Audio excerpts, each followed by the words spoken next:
Chapter 1, Devil Blood.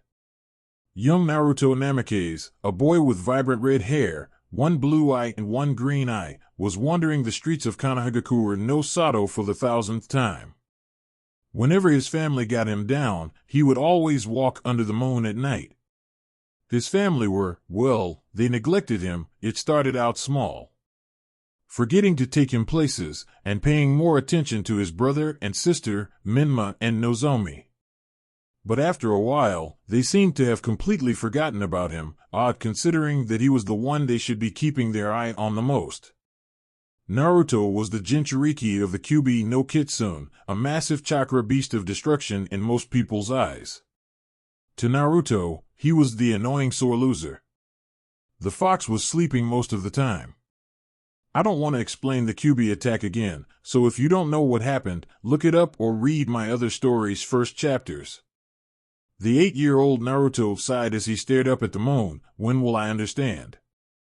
Naruto was having a philosophical moment. He always felt out of place in the world, like he didn't belong. The only place he was comfortable was with his friends, Sakura, Tintin, Hinata, Inoue, and Yakumo and Hiruzenjiji. Other people stayed away from him or beat him for his fuzzy affliction, but the other kids, except his friends, stayed away because he gave off a feeling of darkness and foreboding. He was also a quiet boy. He rarely ever spoke. The only reason he had the girls as friends was because they had seen him at his worst. A few years back, during a council meeting, the council members had to take their kids with them to introduce them to being a council head. The kids had ran off to play and had found Naruto on the Hokage Tower roof. He had, of course, been forgotten. They were about to leave before they noticed that he was crying. They had stayed and comforted him, seeing that he was kind despite the air he gave off. The six had been best friends from then on. Naruto was pulled out of his thoughts as he saw a few people start to follow him. He knew what was about to happen, so he bolted. Naruto ran through the streets, trying to lose the mob. Then, he turned the corner and slammed into someone. He stood up and tried to run off, but the person grabbed his shoulder and threw what felt like a cape over him. Where did he go? Naruto heard one of the villagers ask. Naruto gulped as his savior said in a young voice, "That kid? He ran off down that alley." Naruto heard them run off. When they were gone, the man took his cape off of Naruto, allowing the boy to see who he was. What Naruto saw was a handsome man in his early 20s with the same red hair as him and blue-green eyes. The man was wearing a suit and vest combo with a dark blue and gold cape over him, with large metal shoulder pads. He smiled down at Naruto and said, "Now that that's over, what are you doing out here all alone?" Naruto didn't know why, but he felt like he should trust this man. Like there was something connecting them, so Naruto told him everything. The man listened and stared down at Naruto for a few minutes before saying, "That's quite a tale. Oh, I almost forgot. My name is Sirzechs Lucifer. Nice to meet you." Naruto nodded and said simply, "Naruto." Sirzechs thought for a minute and said, "Say, would you come with me for a while?" Naruto nodded and suddenly, a circle of red energy appeared beneath them. Naruto was about to ask what was happening, but they were engulfed in a flash of light. Grimmery Family Mansion. When it settled, they were inside a grand hall. Naruto thought they were in a castle of some sort. Sirzechs saw his look and said, "Teleportation circle. Very useful." Naruto nodded and noticed someone approaching them. She was an incredibly beautiful woman wearing a French-made outfit. She spoke in a cold voice, "Sirzechs-sama, where have you been, and who is this?" Sirzechs scratched the back of his head and said, "Sorry, Grafia-chan. I felt something interesting and went to find it. I'll still have to go back though. This is Naruto. I found him in Konoha." Sirzechs then changed from his carefree personality into a more serious one. "I need to speak with mother and father. Where are they?" Seeing his change in attitude, Grafia said, "They are in the study. I will take you." On the way, Sirzechs explained what they were. Devils. Naruto had heard of them, of course, small things, but these two seemed very different than what he had heard. They explained the three factions, the Great War, the 72 pillars of the underworld, the evil pieces. Naruto absorbed everything like a sponge. He was fascinated with it all. When they reached the study, Naruto saw who could only be Sirzechs' parents, and a small girl about his age. They all looked over and saw him. The three seemed confused as they looked to Sirzechs for an explanation. He looked at them and explained how he met Naruto, the boy listening and wondering what this was all about. After a few minutes, Sirzechs clapped his hands, back in his carefree mode, and said, "Well then, I think it's time to go and get Ryotan's evil pieces." The man, who Naruto learned was named Joseph, said, "But, Sirzechs dash." The woman, Venelana, cut him off. "What about Naruto?" Sirzechs said, "I'll explain when we get to Ajuka's lab." They all accepted that and loaded up into a carriage. The small girl, named Rias, started up a conversation with Naruto. "So, what do you like to do?" Naruto, startled by her friendliness, said, "I don't know. I like to take walks at night." Unnoticed to the two kids, all the adults shared a look. Someone they knew also liked to do that, and Naruto looked a lot like her. Ajuka Beelzebub's laboratory. When they arrived, they walked in. Naruto saw another man, dressed in a lab coat, walk up to him. He took a look at them and said, "I assume you're here for Rias' evil pieces?" He had noticed Naruto, but thought that they would introduce him eventually. After introducing Naruto and getting Rias her evil pieces, Sirzechs spoke up, "Now, about Naruto here." Everyone started paying them attention. "Naruto, may I take a sample of your blood?" Naruto was confused, but he complied. Ajuka also took a sample from Sirzechs. Then he obviously knew what Sirzechs was getting at, as he used a spell on them. When he was done, a magic circle was imprinted onto a piece of paper. Ajuka looked at it, and his eyes widened imperceptibly. The adults all looked at it, and they were all surprised as well, except Sirzechs. He just narrowed his eyes. Rias and Naruto didn't understand it, so they just stood there clueless. Ajuka then spoke up, "Well, Naruto, you're a Grimoire." Naruto's eyes widened as he suddenly became the center of attention. "What?" After a few minutes, they had composed themselves and started talking. Naruto was still trying to come to terms with the fact that he wasn't human. Venelana sat next to him and put her arm around his shoulder. "Naruto, we all know about your home life. How would you like to live with us?" Naruto thought about her offer. He had nothing with his old family, but "I can't leave my friends." Ajuka spoke up, "You don't have to. You can make them members of your peerage." Naruto nodded. He would have to ask them about that. Sirzechs walked up to Naruto and said, "Naruto, how would you like to awaken your heritage and get your pieces now?" Everyone was surprised. That came out of nowhere. Naruto nodded again. Everyone was surprised at how easily he was accepting everything. So, Sirzechs used a spell, and two devil wings popped out of Naruto's back, his power surfacing. He had easily as much as Rias, and it was still being released. Then, in a whirlwind of activity, Naruto was staring at his pieces in his new room, a red-orange chess set, with a mutated queen, bishop, and rook. Today was interesting. Tomorrow, he was going with Grafia to talk to his friends. They had agreed to meet the next day at an abandoned building. It was their place. Despite the building being condemned, it was still very sturdy and in good condition. Naruto lied down and closed his eyes, falling into a deep sleep at the exhausting day. Next day, the Burning Leaf Luxury Inn, condemned, Konoha. Naruto and Grafia were sitting inside the inn. They had just explained what was happening to the girls, and they reacted as expected. "You're a devil. You can make other people devils. You're leaving the village." That pretty much sums it up, Naruto said. Grafia took this chance to explain some small details. "You should know that you don't have to come to the Grimoire Mansion. You are free to stay here until it's time to reveal Naruto's peerage." Also, becoming a devil won't change much. The girls took a minute to think before Yakumo spoke up. I'll do it. They all looked to her. I heard my family talking about keeping me locked up. My Ito is also getting stronger. This is the only way I can have a life. They all understood. Then Tintin spoke next. Me too.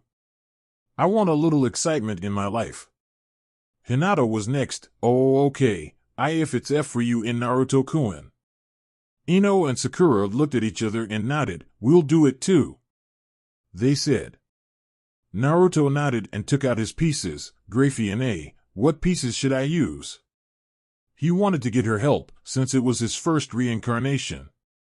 Grafia looked at the girls and said, I would say, give Kurama-san the bishop, Higurashi-san the knight, and the others pawns. Kurama-san isn't suited for close combat. Higurashi-san will be a fantastic knight if she wishes to become a weapon mistress, and Haruno-san, Yamanaka-san, and Hyuga-san will make good pawns because they plan on having a wide array of skills. With the pawn's promotion, they could gain the necessary power boost for any situation. Naruto thought about it and nodded. He started with the pawns first. Oddly, it took 2 pawns each to reincarnate them. Grafia thought that it was because of them having chakra, unlike the regular, non-elemental nations, humans. He had to use his mutated bishop on Yakumo, due to her Ito trying to take over. Thankfully there were no problems with making Tintin his knight. Inoue was stretching a bit. Wow, I feel great. Sakura took a few test punches. I didn't think that becoming a pawn would make me this powerful. Yakumo had her eyes closed and said, my Ito, it feels far away. I feel amazing. Naruto smiled. The friends then spent the next few hours playing together and making memories. When it came time for Naruto to return to the Grimoire house, they shared a tearful goodbye and parted ways for a few years. 7 years later, on a bus. Naruto was sitting on a bus headed to his new school. Apparently, one of Joseph Gigi's old friends needed help there, so Naruto was sent off to make an appearance. He had grown up well. He had coiled muscles that packed a lot of power. His hair was longer, reaching down his neck, Ichigo's hair, while fighting Aizen, and he was now a tall 6 feet 2 inches. It was an eventful few years. He had learned where his devil blood came from, and boy was it a shocker. Anyway, even after 8 years, he had only added 2 new pieces to his peerage. He had found his queen and one of his rooks, and boy were they something. Island in the Caribbean. A 15-year-old girl with short blonde hair and blue-green eyes was relaxing on the sand with a yellow bikini. She was starting to get bored of her family's summer home. However, she held her boredom in. Soon she would get into all kinds of shenanigans as her king's rook. Lillian. It's time for your lesson. The now-named Lillian sighed and stood up. Her tutor was so annoying. Small city in Japan. A very buxom 15-year-old girl with flowing auburn hair and gray eyes was walking to school. As she was walking, she couldn't help but reflect on her weird life. She had become a devil when she was 12, and she would be eternally grateful to her king for all he had done for her. She hadn't even begun her duties as his queen, but she already had some supernatural experience. She couldn't wait for him to come get her. She only hoped her friends would understand why she'd been lying to them. Back on the bus. Naruto zoned back in as the bus headed through a tunnel. He had been told about this school, and that he might not even be going for a full semester. At least he might find some candidates for his peerage there. The bus stopped and Naruto stepped off to find a sign posted on a scarecrow, Yokai Academy, huh? Naruto shrugged his shoulders and started down the path to the school. He was mostly neutral about heading to school, but he could do without the uniform's color scheme. From what he understood about yokai, devils were seen as one of 2 things: celebrities or self-entitled assholes.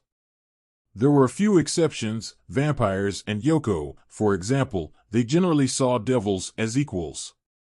Look out!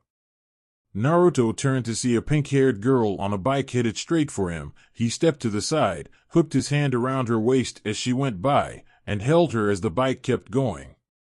He let her down and she shook her head. Naruto took a second to look her over. She was stunning. She looked at him and gained a sheepish expression. Sorry about that, I got dizzy from my anemia. It's all right, my name is Naruto Gregory, Naruto said, using his cover name. She shook his hand and said, I'm Moka Akashia, it's nice to meet you. She replied with a bubbly attitude. Nice to meet you too, are you a first year as well? She nodded, yep. Naruto noticed the rosario on her choker. You're a vampire? She stopped, then gained a sad expression, yes. Do you hate vampires? Naruto blinked and said, I've never met one before, so no. She gained a smile that would make the sun jealous and said, that's great. Do you want to be friends? Naruto smiled at her, sure. When they got to the front gate, they split off, Moka exploring, and Naruto heading to the headmaster's office. Nice ass, nice rack, nice face. Kid, take her. Naruto's eye twitched. Is that all you think about? What else do I have? Later classroom.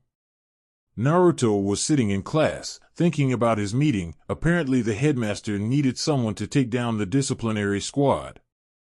Naruto decided to wait for a chance before moving against them. His teacher got up and decided to start the class. Welcome to Yokai Academy. I will be your homeroom teacher Shizuka Nikano. Here, you will all learn how to dash. Knock, knock. Shizuka looked to the door and said, come in.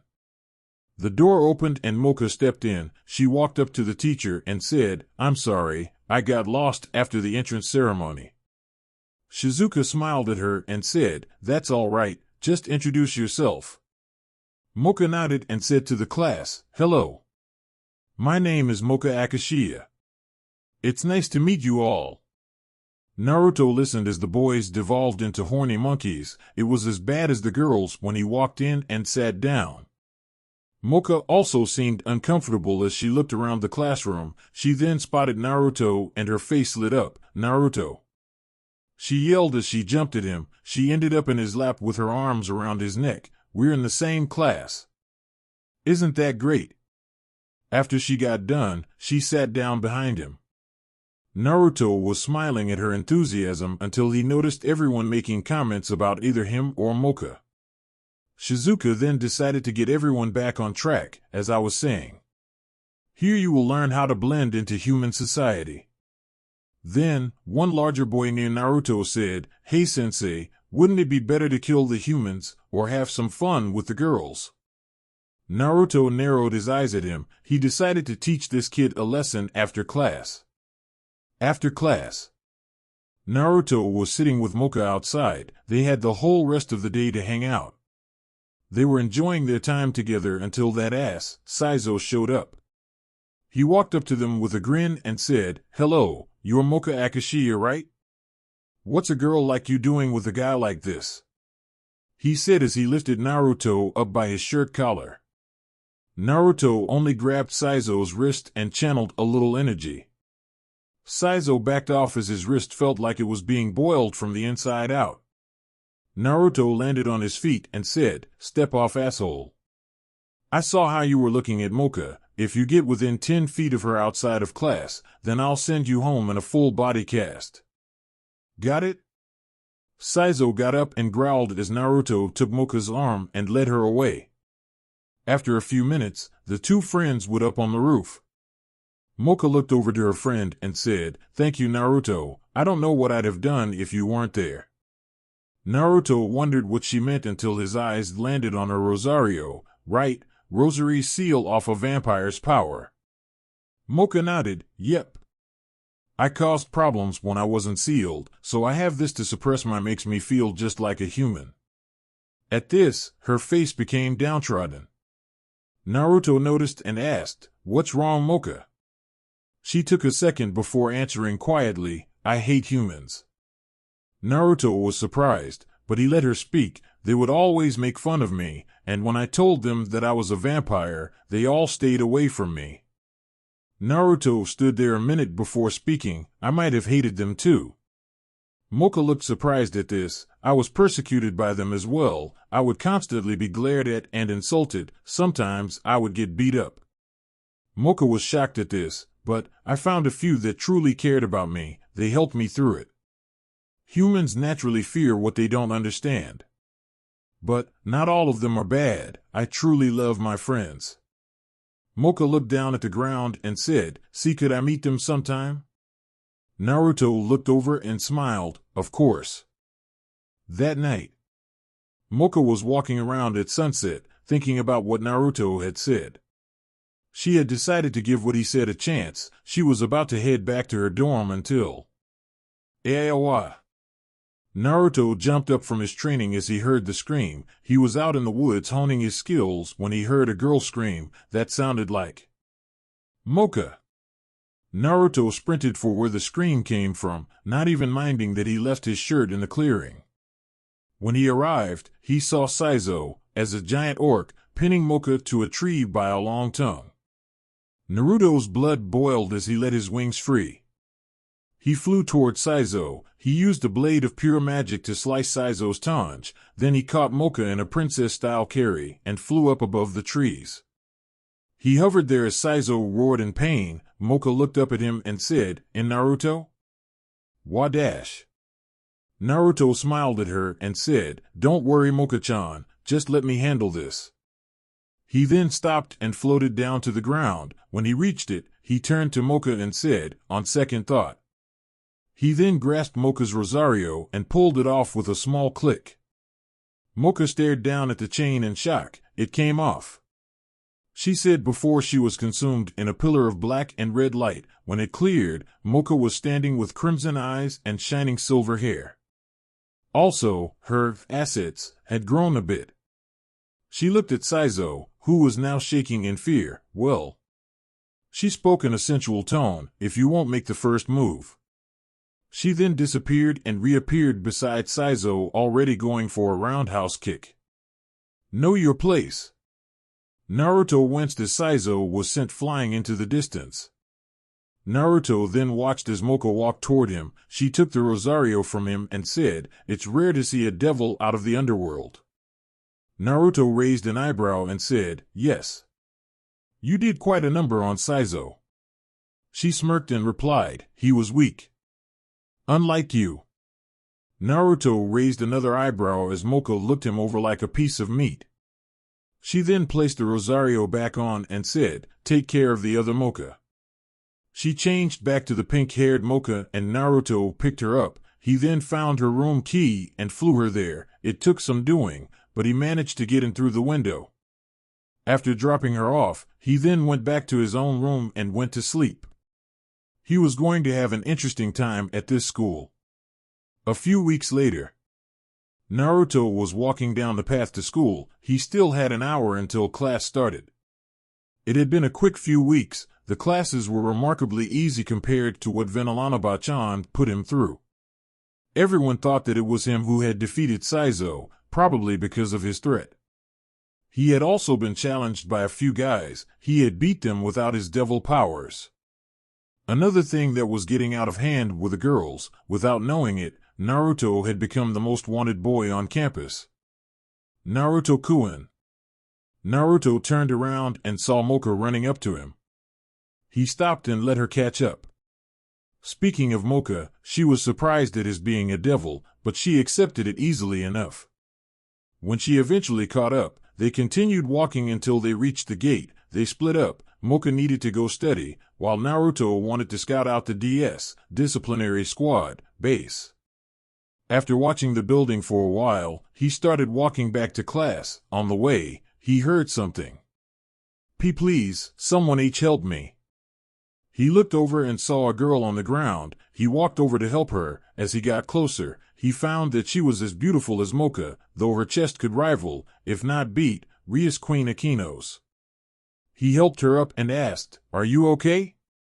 She looked up at him and said, "Yes, thank you." She then leaned into him. pushing her breasts into his chest. Sorry, I get weak sometimes. Naruto wasn't even fazed. Thank you, Akino. It's okay. I'm Naruto Gregory. Would you like me to take you to the nurse? She then looked into his eyes and said, Kurumu Kurono, and I have a better idea. Naruto sensed the charm. He then dropped her. She stumbled a bit before regaining her balance. What the dash? Naruto walked off. I don't like being charmed. She watched him go with a miffed expression. Naruto was walking away and thinking about the new player, Charm. Given her looks, she's most likely a succubus. They can be dangerous. I suppose I should thank Rias for practicing her charm on me, and Akino for teasing me so much. With Moka, later. Moka was walking around the school looking for Naruto. He wasn't in class, so she was worried. As she was walking, she heard a voice. So you're Moka Akashia, huh? Moka looked over to see Kurumu leaning against a tree with a smirk on her face. You've been causing me a lot of trouble. Moka was confused and said, How? I don't even know you. Kurumu sneered and said, It's my plan to charm all the boys in this school, but most of them are so busy paying attention to you that they don't notice me. I've decided to start by stealing Naruto from you. Moka then said, What? But Naruto has nothing to do with this, and it's not my fault I have the guy's attention. Kurumu scoffed, Yeah right, Naruto resisted my charm. The only way he could do that is if he was already charmed. You're a vampire, right? You could do it. It was at that moment that Naruto made an appearance. He walked in between them, catching them by surprise. Moka hasn't charmed me. I simply can't be charmed. Kurumu grit her teeth and started shaking. Damn it. Damn it. Damn it. She then sprouted two purple bat-like wings, a long, spade tail, and her nails grew into long claws. Naruto watched as she flew into the sky and started circling them. Moka, let me. He then sprouted his own wings and ascended to Kurumu's altitude. As soon as he was up there, Kurumu flew at him, trying to slice him apart. She's good. Just hold still so I can kill you. Kurumu yelled as she hovered in front of him and tried to stab him. Naruto was dodging her strikes and was about to retaliate until he noticed something. Kurumu was in tears. She looked on the verge of crying. Naruto caught her wrists and stared into her eyes. Why are you crying? Her eyes widened as she tried to pull away, but Naruto had her in his grip. Let me help you. Kurumu eventually stopped and said, I can't. I can't do it. Naruto let her go. She leaned into him and put her hands and face on his chest.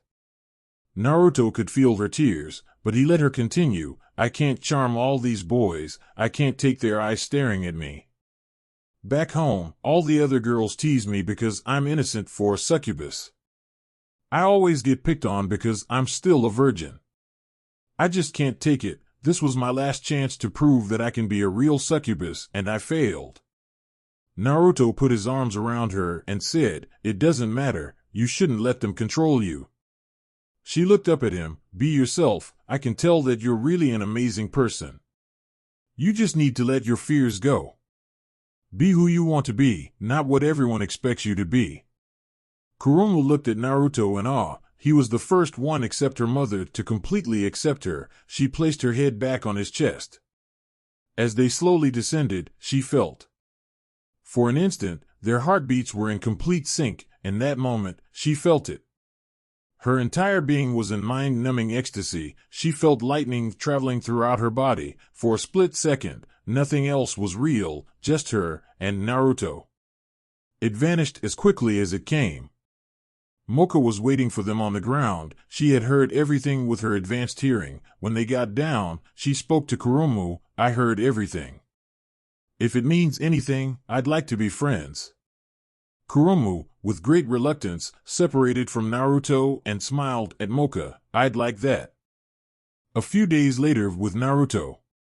Everyone's favorite redhead was currently walking toward the practice fields. The headmaster had told him about a teacher named Katsubo, who was reportedly taking advantage of students. As he arrived, he saw two things. 1. A girl with lavender hair, pale skin, and pale blue eyes was running toward the forest. 2. A man in a tracksuit, obviously Katsubo, was freezing 2 students in ice.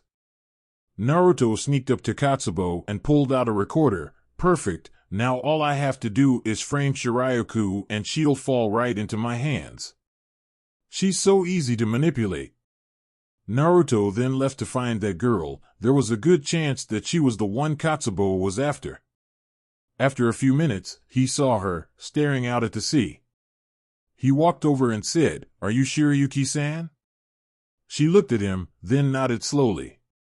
Naruto walked up to her and said, "I know this might be hard for you, but Katsubo is going to try and take advantage of you." She shot to her feet and took on her true form. Her hair turned to ice and her hands became ice claws, a Yuki-onna. Interesting. Naruto sighed at her defensive attitude and took out the recorder. She listened to it, and as she did, Naruto saw her face twist into disbelief. She then went back to her human form and sunk to her knees. Naruto would have taken her to the school counselor, but he saw her eyes. She had the same eyes as he did before he met his friends. Naruto knelt down and said, "I used to have those eyes too." She looked up and seemed confused. "I used to be lonely too. It's hard, isn't it? The crushing pain of not fitting in." Mizore was stunned. Someone understood her pain, but I found people who accepted me. "I know you can too. Why don't you come with me? I promise you that you'll have a place with us." Mizore stared into his eyes, looking for any hint of deception. When she found none, she nodded and he escorted her back to her room. 1 month later, Naruto was sitting on the roof with Moka, Kurumu, and Mizore. The 3 had become great friends over the past month. Though Naruto was still preoccupied with figuring out how he was going to take care of the DS. All 3 of the girls knew that he was a devil and what his job was. "I have an idea." Moka spoke up. "Nobody knows what you are, Naruto-kun. We could pretend that you're a human, then when they come to take you away, you pretend to break and mention that we knew. Then, once we're inside, we can go all out and take them down." Kurumu thought for a minute. That could work. "Nice job, Moka." Mizore then decided to bring up a big point. "There's a problem. Naruto and Moka are strong enough to take them down, but me and you are weaker than them. They'll have only the best there." Kurumu deflated a bit at this, but Naruto then spoke up. "I have an idea. But you'll need to really think about it." The girls looked at him and listened to his idea. Inside the DS headquarters interrogation room, Naruto was sitting in a small cell with a blonde named Kuyu. The plan had gone off without a hitch and the girls were all in place. The plan was simple but elegant. Based on what they'd heard, Kuyu was the leader, and the strongest by a long shot. Naruto would fight him while the girls took out anyone else. Whoever got done first would back up the others. Naruto was pulled out of his thoughts by Kuyu speaking up. "A human finding their way here is a serious offense." Naruto decided to rile Kuyu up and make him sloppy. "Then I guess you should get off your ass and start working." Kuyu bristled at this. "I will not take that from you." Naruto uncharacteristically smirked. "So who do you take it from, Mutt? You don't look like you could take a test without help." Kuyu snarled and pulled Naruto up in an attempt at intimidating him. Naruto just smirked back before saying, "The headmaster was right." The blonde was surprised as Naruto continued, "You are too dangerous and arrogant." Without warning, black energy exploded from Naruto's body, blasting Kuyu into a wall and destroying Naruto's restraints. With the girls, the 2 yokai guarding the girls were startled by the sudden burst of energy. They were so preoccupied that they didn't notice the girls get loose. They did notice, however, when Kurumu trapped one in an illusion of his worst nightmare. Mizore placed a white katana to the other's neck. Moka gave a savage grin. Slammed his head into the ground. The door blasted open and the yokai outside the door in the main room were startled by the noise. What they saw was A pink-haired Moka with no choker or rosario cracking her knuckles and grinning as her hair and eyes changed without any noticeable change in her demeanor. Kurumu with her wings out, tail swaying, and her nails on full display. Mizore handling a beautiful white katana with a white ribbon. Sodi no Shirayuki Shirkai. Although, one feature on the three girls caught their attention most. Devil wings. Moka and Mizore had their own sets of devil wings, and Kurumu had her own set just below her succubus pair. Back with Naruto.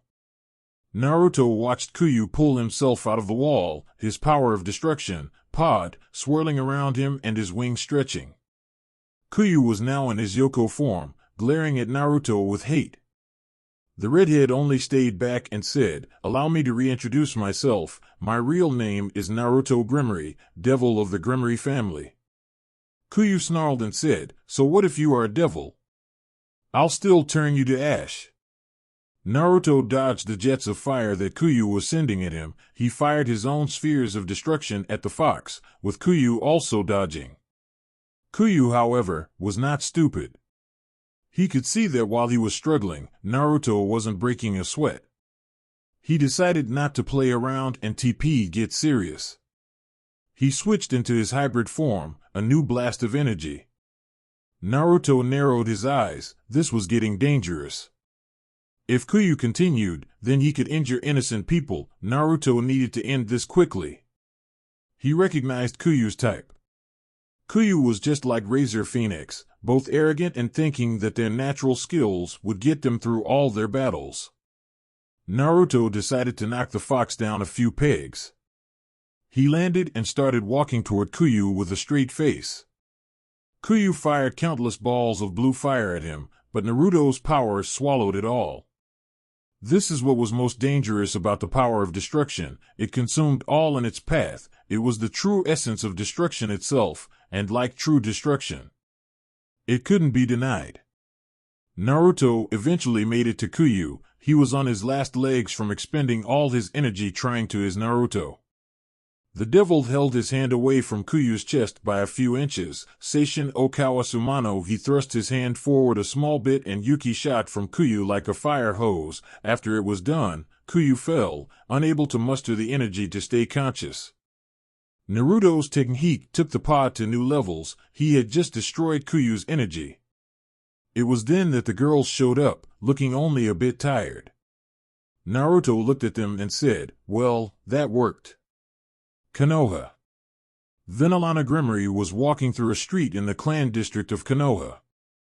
She was there to see about Naruto's former family. She also had something to confirm. Right now, she was outside the Namikaze family home and had just knocked on the door. She waited and eventually someone answered the door. It was a girl in her early 20s with short black hair, black eyes, and was wearing a black kimono. She looked at Vinalana and said, "Hello, can I help you?" Vinalana smiled and said, "I'm looking for Kushina Uzumaki or Minato Namikaze. I need to speak with them." The girl said, "I'm sorry, but they're out getting groceries. My name is Shizune. I'm just watching the kids." "Oh, well then I guess I'll come back another time." Shizune said, "You could wait for them inside. They shouldn't be long." She didn't sense anything from this woman, so she should be harmless. Right? Oh, if only she knew. Vinalana smiled. "Thank you. My name is Vinalana, by the way." The two walked into the living room and saw two kids reading scrolls. One was a mini copy of Minato while the other was a blonde Kushina. The two looked up and saw their guest. Minma, ever so tactful, said, "Who's she?" Nozomi smacked him on the head and said, "Be nice, you idiot." Shizune then intervened, "Calm down, you two. She's here to talk to your parents." Vinalana smiled and sat down on the couch. "It's nice to meet you. I'm Vinalana Grimmery." "So, it's just you two?" Shizune and the kids nodded, and Vinalana thought, "Oh Naruto, you poor boy." Shizune then decided to start a conversation. "So, Vinalana-san, do you have any children?" "Yes, I have 3 with a few grandkids about their age," she said, indicating Minma and Nozomi. The women were stunned, Nozomi more so. What? You can't be a grandma. Vinalana laughed a bit. Well, I am. So, they spent about a half hour talking, with the kids really starting to like Vinalana. Then, Minato and Kushina came home and went straight to the kitchen. The kids ran in after them. Shizum walked over and said, "There you guys are, there's someone here to see you." Minato looked up and said, "Really? Who?" Vinalana appeared in the doorway and said, "Me." "Hello, Kushina-chan." Kushina froze as she heard that voice. She dropped the bowl she had gotten out for dinner and didn't even react as they shattered against the floor. Everyone looked over to her. Kushina was wide-eyed and slowly turning. She gasped upon seeing Vinalana. She stood frozen. Vinalana placed her hands on her hips and said, "Is that how you greet me after all these years?" Kushina could only whisper out one word, one that shocked everyone else, except Vinalana, to the core. "Mother?" Chapter 2 Namikaze's House. "Mother?" Kushina said. Everyone else in the house was stunned. This woman was Kushina's mother. "Kekushi-chan, is she really?" Minato asked, looking at his wife. The kids and Shizum were also staring at her with confusion. Vinalana looked at their surprised expressions and said, "You never told them? Not even your husband?" Kushina looked down at the ground, sighed, and reached back to move her hair. As she pulled it aside, it revealed a small seal. It looked like it was mixed with a magic circle. Kushina then placed 2 fingers on it and released it. The room was flooded with devil energy. Kushina's hair started to gain a small bit of the fullness that Rias and Vinalana had, and she sprouted 2 devil wings.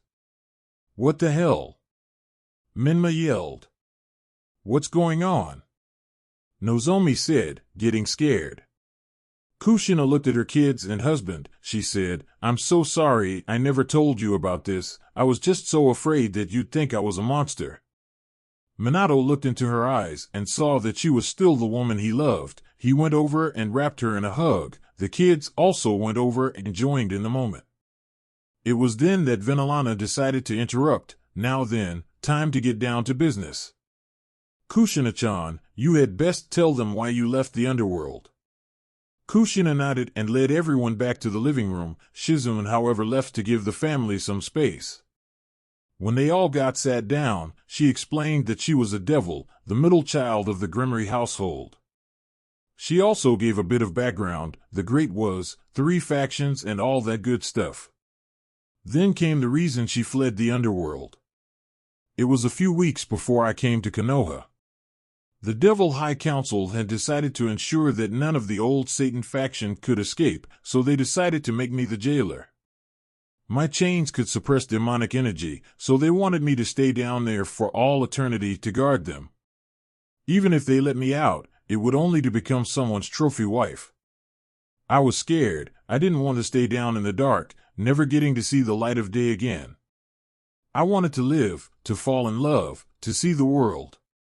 So, I ran away. A few days after, I ran into some Uzumaki traveling around. I told them my story, and they let me use their name.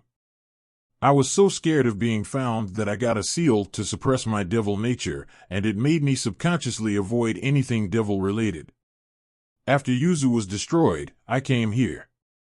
Vinalana nodded. "That also explains how you treated Naruto." Kushina's head snapped up at this. "Naruto? Oh, Kamineru-chan." Kushina then jumped up from the couch and bolted for the door. She would have made it, if not for Vinalana stopping her with a wall of pod. "What the fuck, MOM? I need to find my baby." Vinalana only pointed to Kushina's seat. "Naru-chan is safe. He's with us." Kushina sat down as Minato, Nozomi, and Minma's eyes widened as they remembered him. Nozomi shared her mother's sentiments. "How could we have forgotten Nichan?" "I think I know." Everyone looked to the brunette as she explained. Through simple genetics, Naruto was born more devil than human, so Kushina's seal would have caused her to avoid him. As for you, Minato, Minma, and Nozomi, chakra was originally exclusive to the Shinju, a primordial being, so chakra is in a sense divine in nature. Naruto gave off a bad vibe because his chakra and devil energy were fighting for control, then you add in that he didn't even know what was going on and he was never trained. The divine energy of chakra reacted to Naruto's devil energy and projected the same kind of aura you feel when something very bad is about to happen. The chakra and others, including yourselves, picked up on this and caused you to steer clear. Everyone took this in, then Kushina asked her mother, "Can we see him? Please." Then Alana sighed and said, "I will talk to him about this, but don't expect him to come running right back." Minato nodded and said, "Thank you, so much." Menma was next. This was a weird day. Nozomi walked right up and hugged Venalana. "You're the best grandma ever." Venalana smiled at her and spent another hour there before going home. Yokai Academy School Festival. Naruto was walking through the lanes of stalls and thinking about the future and his new pieces. After the festival, they would be picking up Naruto's other pieces and going on a Peerage vacation. Inoue, Sakura, Hinata, Yakumo, and Tintin were going to go on a camping trip and use their teleportation circles to join him and the others. Just in case, Yakumo would also be putting up a strong genjutsu. Also, they had learned something interesting about Moka. Turns out that turning her into his rook shattered the Rosario's spell and fused her back together. Apparently the Rosario split her in two, locking one half away and keeping the other free. Now that the Rosario was destroyed, she would be back to her original self. Mizore was also ecstatic to discover that becoming a devil had extended her fertility period from a few years to a few centuries, so she wouldn't have to worry about being in an arranged marriage. Naruto was also preparing himself for meeting the girl's parents. It wasn't so much Mizore's and Kurumu's mothers that scared him, it was Moka's father. Though he had the feeling of impending doom telling him to be much more afraid of Mizore's and Kurumu's moms. He had also gotten some things from his grandfather, like a scroll on magic for Kurumu, a battle kimono for Mizore, and a martial arts scroll for Moka. They had been learning and training hard, and Naruto was really impressed. As he was walking, he only sensed the missile headed for him just as it was about to hit him, Naruto. Oh yes, one thing he had forgotten to mention, Kurumu found out that he was her destined one. She had reacted to him when he held her after they fought. He knew that as a high-class devil, that he could have more than one wife or concubine. He had told the girls as much, and they had seemed to accept it. "Hello, Kurumu-chan," Naruto said as she hooked her legs around his waist. "My mother is so happy to get to meet you. She, Mizore, and her mother are all in the cafeteria, so onward," Kurumu said, pointing dramatically. Naruto sighed and started walking. When he arrived at the cafeteria, he saw not what he was expecting. He saw what looked to be older versions of Mizore and Kurumu arguing about who was the better girl in school. Mizore noticed him and walked over. "They've been like this for a few minutes. Should we stop them?" Naruto set Kurumu down and asked, "Have you told them about you being devils? Or that I'm one?" The two girls sheepishly shook their heads. Naruto sighed as they watched the two women argue about everything from fashion to test scores. They eventually stopped to notice that their daughters were standing there with a very handsome boy. "Well, hello there," Kurumu's mother purred. "I'm Ajiha Kurono." "Nice to meet you, handsome. My name is Tsurar Shirayuki. It's so nice to finally meet you." Naruto smiled and said, "Naruto Gremory, nice to meet you." The two women smiled back until they realized what he said. Tsurar spoke first. Did you say G Gremory?" Naruto nodded and Mizore and Kurumu showed their new wings. Needless to say, the women were shocked, but after they explained how the girls became devils and that they were completely fine, the two mothers calmed down. With Moka, everyone's favorite vampire was currently standing nervously as a black limousine pulled up in front of her. The door opened and the first thing that she heard was, "Dai fake One-sama." Moka only sighed at Kokoa's antics and kicked her over to the side. She then watched as a tall man with wavy silver hair stepped out of the limo. He was wearing a black suit and cape. Issa looked at his daughter and immediately noticed something. Moka, your Rosario. She responded with, it was destroyed, father. I am unharmed and back to my true self. Issa narrowed his eyes and said, very well, now then. He then narrowed his eyes. Please tell me that the reason you smell like a devil is because you killed one. Moka flinched and lowered her head. She then let her wings appear. Issa stared at them and then said, I hope you understand what you've done, Moka. This is not something to be done lightly. Moka looked her father in the eyes as she switched to her true form. I know. I've made my choice. They stared at each other for a minute before Issa said, fine, I know that you would not submit to anyone unless you wanted to. Now, let's go find your king. Cafeteria a few minutes later. Naruto was in a tense situation. He was going to get some drinks for the girls when he found himself face to face with Issa Shuzen. Naruto gulped as the vampire lord looked him over. Finally, Issa spoke, so. You're the one my daughter joined. Naruto stood his ground and said, yes, I am. My name is Naruto Gremory. Issa raised an eyebrow. Gremory, eh? I know that joining a peerage is irreversible, but I wish to make one thing clear. Issa stepped up to where the two were almost nose to nose. If you hurt her, then I'll hunt you down, and there won't be a single hole you can hide in to escape my wrath. Understood? Naruto still stood tall and said, I would never lay a finger on her. Issa seemed to accept this and said, I'll leave her in your care then. I must be going now. Goodbye, Moka. Goodbye, father. Moka said from beside Naruto. The next few hours were rather eventful, between Uchiha trying to get Naruto to have his way with Kurumu, to Tsurara doing the same for Mizore. But the time came when they had to leave, so after the parents had left, Naruto and the girls loaded up onto the bus and headed for the human world and their vacation. Karakura Town Airport. Naruto and friends had just got off the plane in Karakura Town, a lovely small city in Japan. Naruto and the girls were going to be staying at a property that the Gremorys owned. The girls were headed there now. Naruto had given them some markers to toss down and get the rest of the peerage there, while he was on his way to pick up his queen. Naruto was walking through the streets of Karakura Town in his casual clothes. Well, casual for him. Naruto was wearing black slacks, black men's Chelsea boots, a gray button-down shirt with the top couple of buttons undone, and an burgundy suit vest with black trim.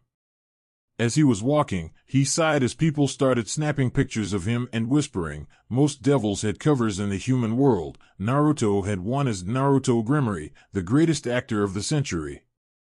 That's right, Naruto is an actor. He had played in a few action movies as the star. He could really pull off the bad boy action hero look. Naruto walked for a few minutes, ignoring the looks he was getting, until he reached his destination, Karakura High School. Inside the school, Orihime Inoue was excited. No, that didn't even begin to describe how she was feeling right now. Not just because she would have Friday off, but her king was coming to get her. As she thought about that, she couldn't help but think back to when Naruto found her. It was a week after Sora and I had died. She was crying outside their apartment. She had no idea what to do. She had no way of supporting herself. Her parents were not an option.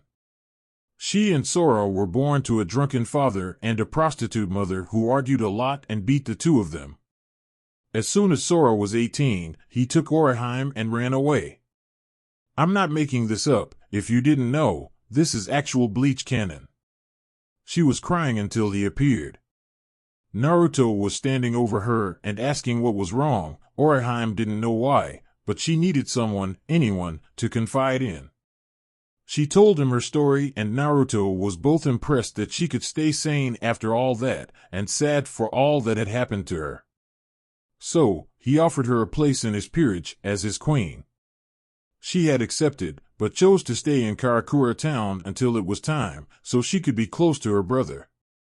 She and Naruto had come up with a bogus story about a far-off aunt who supported her. In reality, it was the Gremory family. Naruto stayed with her for a few months before he had to leave. She had told her king about all the crazy things that had happened, Hollows, Soul Reapers, she and her friends invading the Siriidii. Even about the head captain not taking any chances and going full Bankai on Aizen's ass. The four-eyed fucker didn't last a minute. Right now, Orihime was waiting at the school gate for her king. As she was waiting, her girlfriends came up to her. She truly loved her friends and hated having to keep this secret from them. Hopefully when she explained after her vacation, they would understand. One annoying thing was that everyone thought she had a crush on Kurosaki-kun. Sure, she liked him as a friend and respected him, but she didn't like him like that. She idly wondered how a fight between he and her king would go. Tatsuki walked up and smiled at Orihime. Hey, you ready to head off on your vacation? Orihime nodded and said, Yep. I'm just waiting for an old friend to come pick me up. Rukia raised an eyebrow. Old friend? Do we know him? Orihime was about to respond until Mehana squealed, Oh my god. Naruto Gremory is walking toward our school. The girls turned and saw that she was right. He was strolling up nonchalantly. Ryu was so shocked she couldn't speak, and Michiru was nearly hyperventilating. Rukia was also surprised. She had seen a few of his movies, and they were very good. Tatsuki was secretly squealing in her head. Chizuru tried to look apathetic, but she was trying not to run away from him. Naruto walked right up to them, turned to Orihime and said, Yo, Orihime-chan. The girls were even more shell-shocked when Orihime jumped up and pulled Naruto into a hug. When she was done, she turned to them and said, See you all Monday. Before taking Naruto's arm and dragging him away. The girls all stood there, rebooting. Gremory house, okay, mansion, let's be honest, it's a mansion. Naruto and Orihime had just arrived at the front gate of a traditional Japanese-style mansion. As soon as Naruto and Orihime entered the house, they heard everyone out in the backyard. As soon as Naruto walked out the back door, he was bombarded with hugs from his old friends from Konoha. About time. Inoue said after they got off of him, all five had grown up nicely over the years. All the girls were in casual clothes. Moka was wearing a red sleeveless shirt with silver sleeveless vest, and a black skirt with short spandex shorts underneath, with heeled sandals. Kurumu wore a halter top exposing her midriff and jean short shorts, with flip-flops. Mizore wore a tank top, blue skirt with biker shorts underneath, and her usual striped stockings, with sandals. The Konoha girls are in casual versions of their Shippuden outfits. Sakura nearly crushed him with another hug. It's so great to see you again. Hinata, still as shy as ever, though no stutter, said we all missed you Naruto-kun. Naruto idly noticed that Kurumu was staring at Hinata's chest with disbelief. Hers are nearly as big as mine. How is that possible? Then she noticed Orihime. The fuck? My tits were the sexiest things I brought to the table, now these two show up with those. She then noticed Tintin giving her a knowing look. Kurumu chuckled nervously as Yakumo spoke up. It's so nice to be out of the house, she said, breathing the fresh air. Naruto gained a sad expression. How's it been? They at least let you outside, right? Yakumo nodded. Naruto had told everyone about her family situation at some point. Yeah, though I mostly just paint. It was a miracle that they even let me go on the bogus camping trip. Tintin walked up and put her arm around Yakumo's shoulder. Suyer, miracle by Genjutsu? Yakumo's blush and nervous expression was all the answer needed. How's your Ito been behaving? Naruto asked. It's been very well actually. Turns out that my Ito was my own negative feelings given consciousness. We came to an understanding and now we work together. Though nobody in the clan believes me, she said with a downtrodden expression. Naruto nodded and placed a hand on her shoulder. Don't worry, we can all relax for now. How have you guys been? he asked the others. Hinata was first. I've been good, though the elders still think I'm worthless. They keep trying to make me fail at the academy. I can't wait to graduate this year. Assholes. Sakura scoffed a bit. My mother still thinks you're nothing but trouble. Even after you left, she still thought that you'd come and try to kidnap me. Inoue laughed. It's been pretty good for me. I've learned a few clan jutsu. Though it's getting harder to hide stuff from Dad, he is the head of the TNI department after all. Tintin was last. I have been awesome. I graduated last year, and my team was more than happy to let me go on a trip, though the wording was weird. She said with a shudder. Mini flashback. YOSH. Tintin San's flames of youthful friendship are burning brightly. Indeed, Lee. It is quite youthful to wish for a camping trip with your friends. Tintin. Sensei? You have my express permission. I hope your flames of youth burn even hotter after your trip. Gai Sensei. Lee. Gai Sensei. Lee. Gai Sensei. Nobody wanted to ask why Tintin was shaking after she said that. Naruto decided to introduce Orihime. Well then, everyone. This is my queen, Orihime Inoue. While the girls introduced themselves, a knock was heard on the door. Naruto knew who it was and walked over. When he opened the door, he saw a girl with blonde hair styled in a 1920s fashion and blue-green eyes. As a matter of fact, her yellow dress, hat, and umbrella made her look straight out of the Roaring Twenties. Miss Valentine from One Piece. Hey there, handsome, she said as she gave Naruto a kiss on the cheek. Hello, Lily. Naruto said with a smile. He had met Lillian while accompanying his grandfather to a business deal when he was 14. She was the daughter of the CEO of Valentine Industries. They owned 90% of all clothing brands available. Joseph, as it turned out, was a huge investor in tons of companies. Naruto had met aboard Lillian while exploring the building.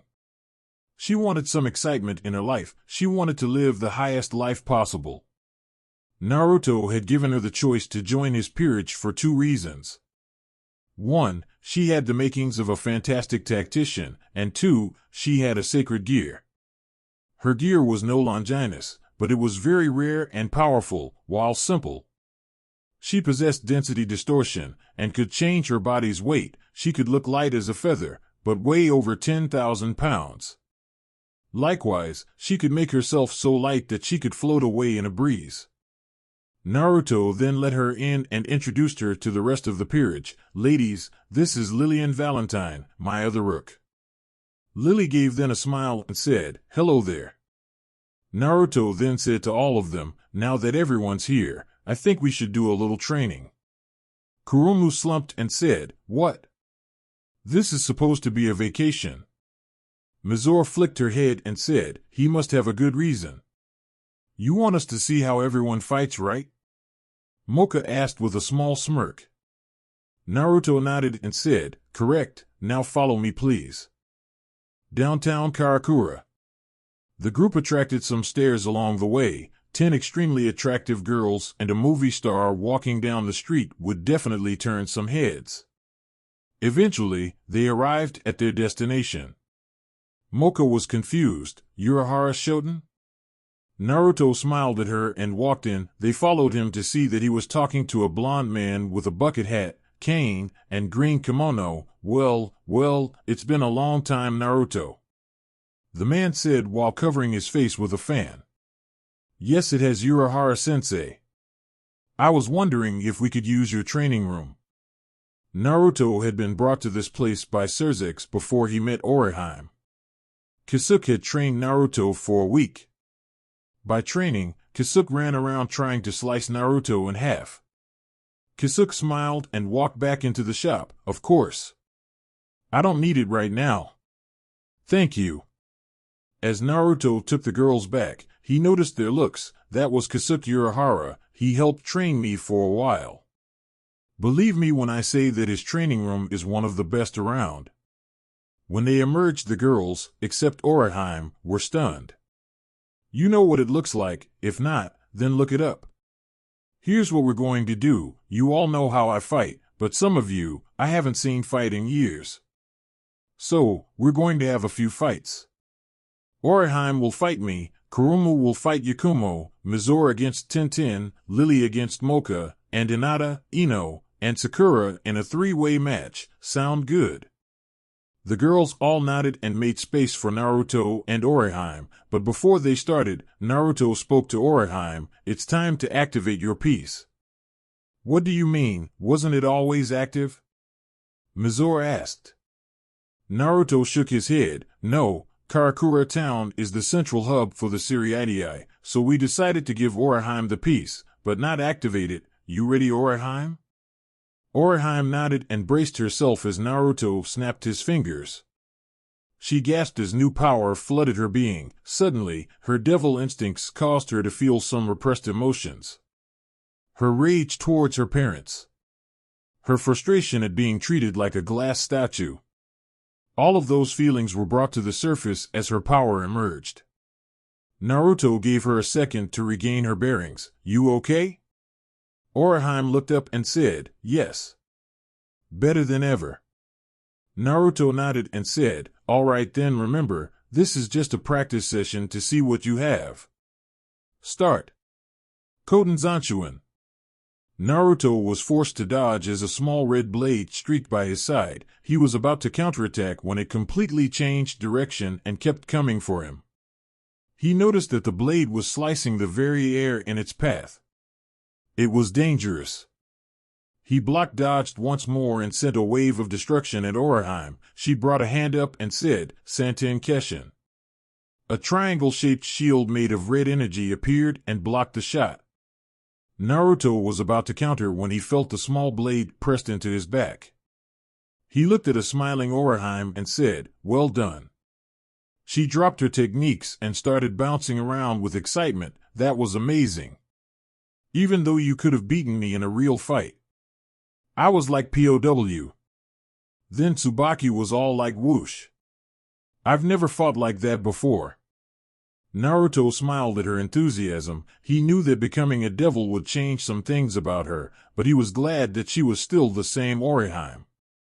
One thing that had definitely changes, before the activation, she didn't like to fight and would rarely use Tsubaki's power. But how she just used it, she was relentless.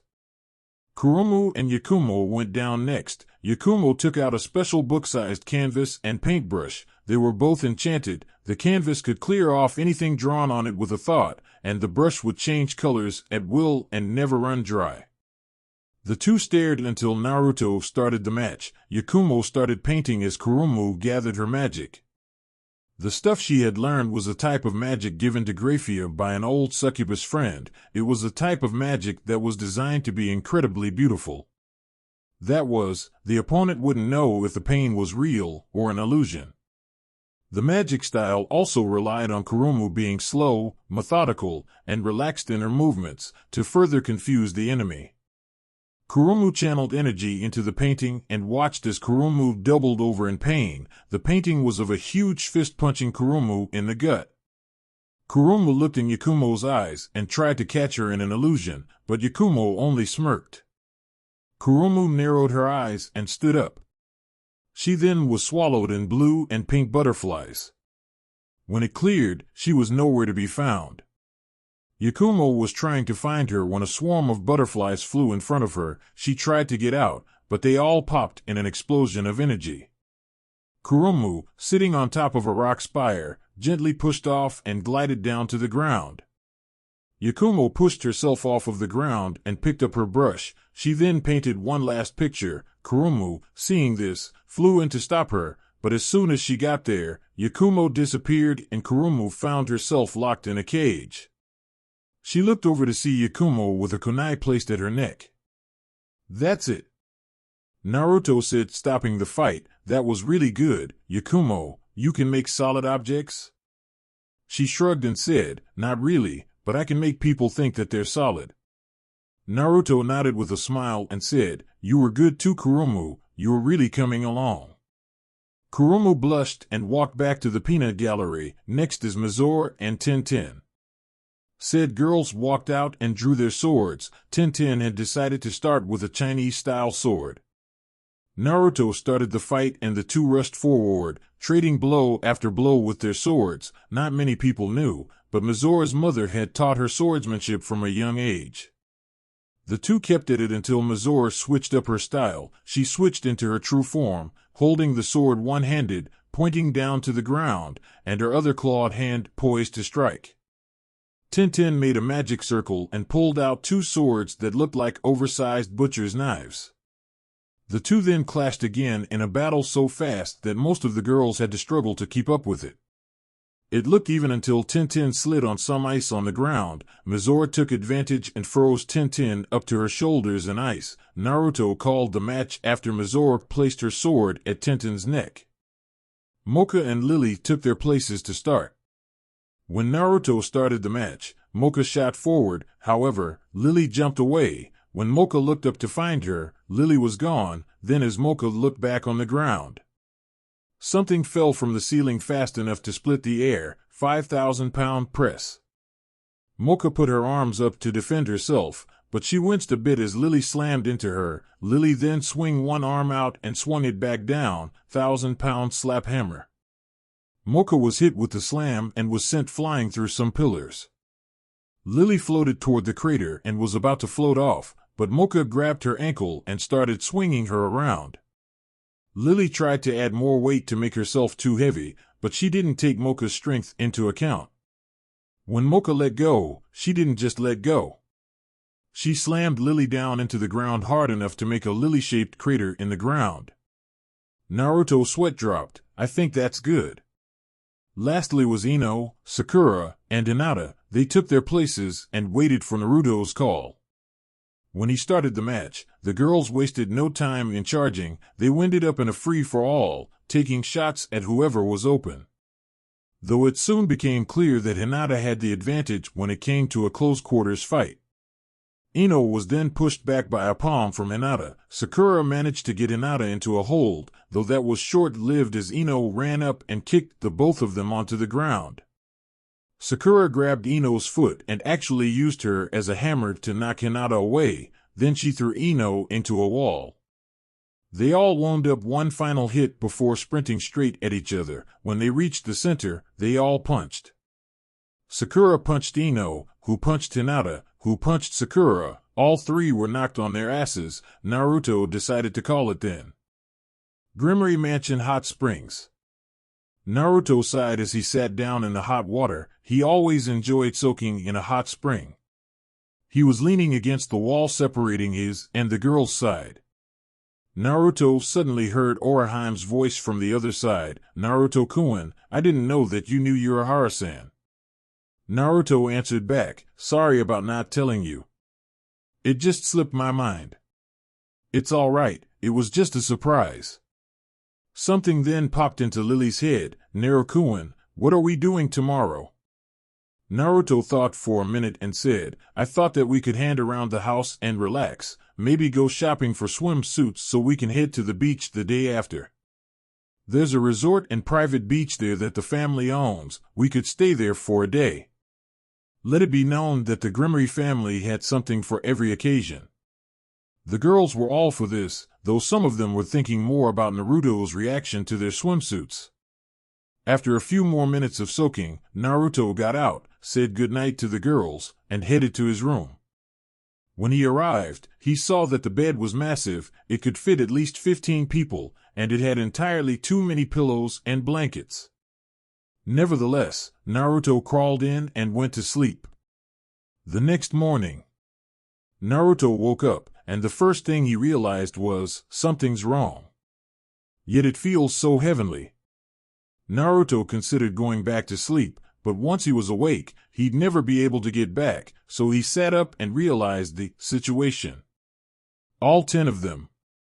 All 10 of the girls had gotten into bed with him. They were all crowded up against him, but that wasn't what made him stare the most.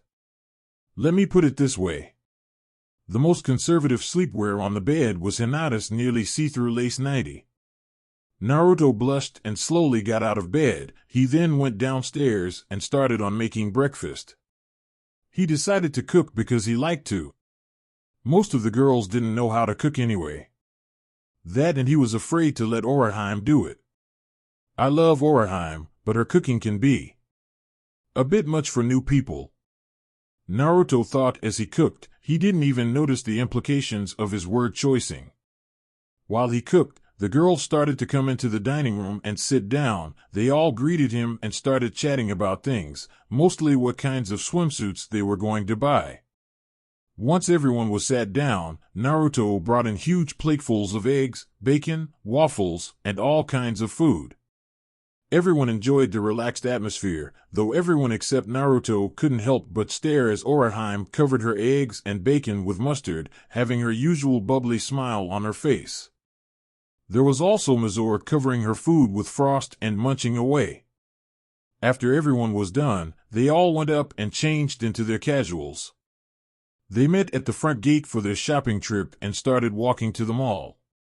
Along the way, needless to say, they got more looks. Humans were naturally charmed by devils after all. They went into a clothing store and headed straight for the swimwear section. Naruto split off from the girls to take a look at the men's section. After a few minutes of looking, he settled on a set of black trunks with red and orange lining and a pattern in the shape of bat wings. After buying them, he walked out and leaned against the wall next to the store entrance. While he was waiting, a group of 4 guys, obviously the school bully type, walked up to him. "Hey." The apparent leader said, "Are you really Naruto Gremory?" Naruto stared impassively and said, "Yes, I am." "Who are you?" The leader sneered and said, "Just a few guys who like to beat down pretty boys like you." Naruto's eyes twitched as a group of people gathered around. The leader went to try and punch him. Keyword, tried. Naruto caught his punch with no effort and slammed a palm strike into his gut. The thug was sent back about 20 feet on the ground and was knocked out cold. 2 of the thugs stared at him, so Naruto came up and crashed their heads together, sending them into dreamland. Naruto looked at the last one and said, "Boo." He ran like a chicken with his head cut off. A few seconds later, a few security guards came and took the thugs away. It was then that Naruto was approached by a few people. He recognized some from when he picked up Orihime. "That was pretty impressive," said a boy about his height with orange hair and brown eyes, Ichigo Kurosaki. Naruto shook his hand and said, "Naruto Gremory." In that instant, they felt each other's power. They backed up as the other people introduced themselves. "Yuryu Ishida," said a boy with short black hair and glasses. "Yasutora Sado, but everyone calls me Chad," said the huge Hispanic boy. "Sup, the name's Kigo Asano," the hyper brown-haired kid said. "I'm Rukia Kuchiki, it's nice to meet you. You may remember me and Tatsuki from the school," the black-haired girl said. The tomboyish girl came in then. "I'm Tatsuki, by the way, Tatsuki Arisawa," she said, still a bit secretly starstruck. "Chizuru Hancho," said the redhead, who seemed completely uninterested in the conversation. Naruto was ready to start a conversation, but Kurumu came out of the store dragging Orihime and Inoue with her, each holding a bag. "Hey Narukoi, I managed to get these 2 to try some sexy swimsuits. We're gonna have some fun at the beach tomorrow." She then noticed the new arrivals. "Oh hey. Who are you guys?" "Hello everyone." Orihime greeted her friends with a smile. Kigo blinked a bit and said, "Orihime, how do you know a celebrity?" Orihime smiled and said, "I met Naruto when I was 12. It was right after my brother died. He helped me through it. He asked me to keep it a secret though. Sorry guys." Ichigo shrugged and said, "It's okay." "My Hime." Chizuru yelled as she attempted a flying glomp, the most powerful of all glomps, on Orihime. However, everyone was surprised when, instead of Tatsuki kicking her away, Orihime brought her leg up just like what Ichigo did to Kigo all the time. Chizuru slammed into her foot and slumped down to the ground. Orihime blinked at everyone's eyes widening as they stared at her. She tilted her head a bit. What? Yuryu seemed to analyze her for a second. You've never done that before. Something seems different about you. At this, everyone that could sense spiritual power focused on Orihime, and what they sensed surprised them. It felt like her power was increased exponentially. Not only that, it felt dark, much too dark for a girl like Orihime. Orihime picked up on this and said, I've just been thinking about some things, nothing major. It was a few seconds later that the other girls walked out and joined them. Yuryu narrowed his eyes. They all had dark energy, some more than others. With the biggest being Naruto Grimmery. What are you? So, what are you guys here for? Tatsuki asked. Inoue was the one who answered, we're buying swimsuits for our trip to the beach tomorrow. At this, Chizuru made a miraculous recovery. Beach? Swimsuits? She devolved into perverted mutterings in the corner. Naruto sweat dropped and said, yeah. You're welcome to join us if you want. Ichigo said, sorry, but we have stuff to do. He then indicated Chad, Rukia, and Yuryu. Kigo was crying anime tears. I would, but I have to help my dad out at work. Tatsuki sent her best friend a sad look. I have to practice for a tournament. Chizuru, after an internal debate, said, I'll go. I've got nothing else to do. Orihime was delighted that one of her friends could come. Yay. Just come to this address tomorrow morning at 10. She said, giving Chizuru a slip of paper. The group spent a few more minutes chatting before Naruto and his peerage split off and went home. The next morning, after spending the whole previous day lounging around the house, the girls were all ready to head off to the beach. Naruto had booked a bus to take them to the resort. He would have teleported them there, but with Chizuru coming, that would be detrimental. Naruto and the girls were currently standing out near the gate waiting for the bus. As they were waiting, Chizuru showed up. After she got over the house, she got into a conversation with the other girls. Despite her perverted nature, she was very nice to have around, it seemed. The bus soon showed up and everyone loaded onto it. Within a few hours, they were getting their stuff put away in the resort. It was a huge place, with a state-of-the-art kitchen, a luxurious living space with a wall-mounted obscenely large TV, huge floor-to-ceiling windows overlooking the beach, and, of course, the 20-person bed in Naruto's room. Speaking of Naruto, he was currently outside of Chizuru's room. He knocked a few times, and when Chizuru opened the door, she simply stared for a few seconds before letting him in. Should have known. I couldn't hide it, could I? Naruto faced her and said, you almost fooled me. You're very good at hiding your energy, but not good enough. Chizuru sighed as a pair of cat ears popped out of her hair and a cat tail swished out of her skirt. So what now? She said, looking him in the eye. Naruto blinked and said, nothing. She was confused at this. Her ears twitched as Naruto continued to speak. I just wanted to let you know that it doesn't matter to me. Everyone else sensed it. They wanted me to tell you that you didn't have to hide. Chizuru's eyes widened and she said, "Oh, really?" Naruto nodded and asked, "Why were you hiding anyway?" She adopted a melancholy expression and said, "My mother was a Nikomata and my father was not. I was born with a unique feature, and a group of rogue yokai feared my potential, so they decided to try and get rid of me. They killed my parents when I was 7 and I wound up in the Karakura orphanage. I'm still there to this day." He narrowed his eyes. "What property is that?" Chizuru shook her head and said, not saying, "I don't trust you yet." Naruto sighed and started to leave. "Fine, but just so you know, you don't have to hide from us." About an hour later, Naruto was using every ounce of his self-control to keep his eyes at face level with the girls. They were pulling all the stops.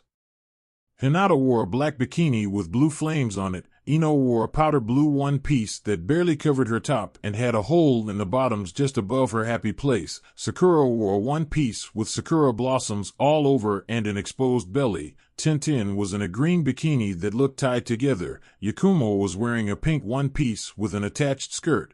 Moka was in a wine-red bikini set with the unimportant parts covered by sheer material. Kurumu wore a yellow string bikini. Mizore was in a purple one-piece only connected by two strips connected by a ring on each side of her ribs. Orihime wore a yellow two-piece with a top that was cupping her bust. Lillian wore an orange two-piece with attached skirt, and Chizuru wore a pink-red one-piece with a hole over her stomach and back.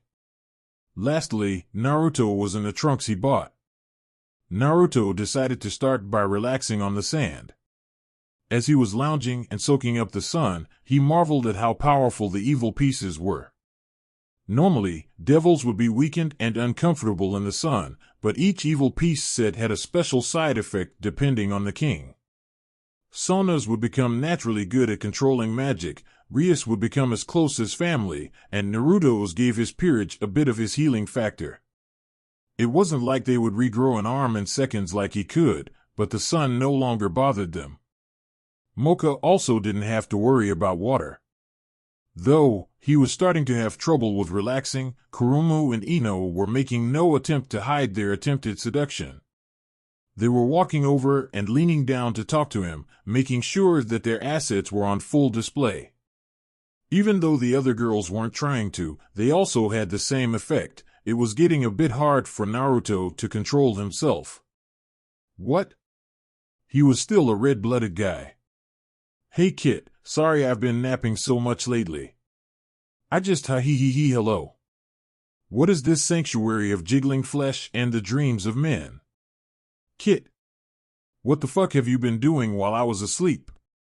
Naruto's eye twitched as he got up and headed for the water, trying, and failing, to avoid the volleyball game that the girls had started. After having all manner of beach activities that day, they had all retired to bed. By that I mean the girls all headed straight for Naruto. However, it was quite a surprise to everybody when they found Chizuru snuggled up to Naruto. Upon waking up, she blushed a crimson red, but made no attempt to get up until everyone else did. They spent a few hours lounging around, watching TV and relaxing. When they eventually left to head back to the city, they decided to spend the last day of their vacation in the underworld.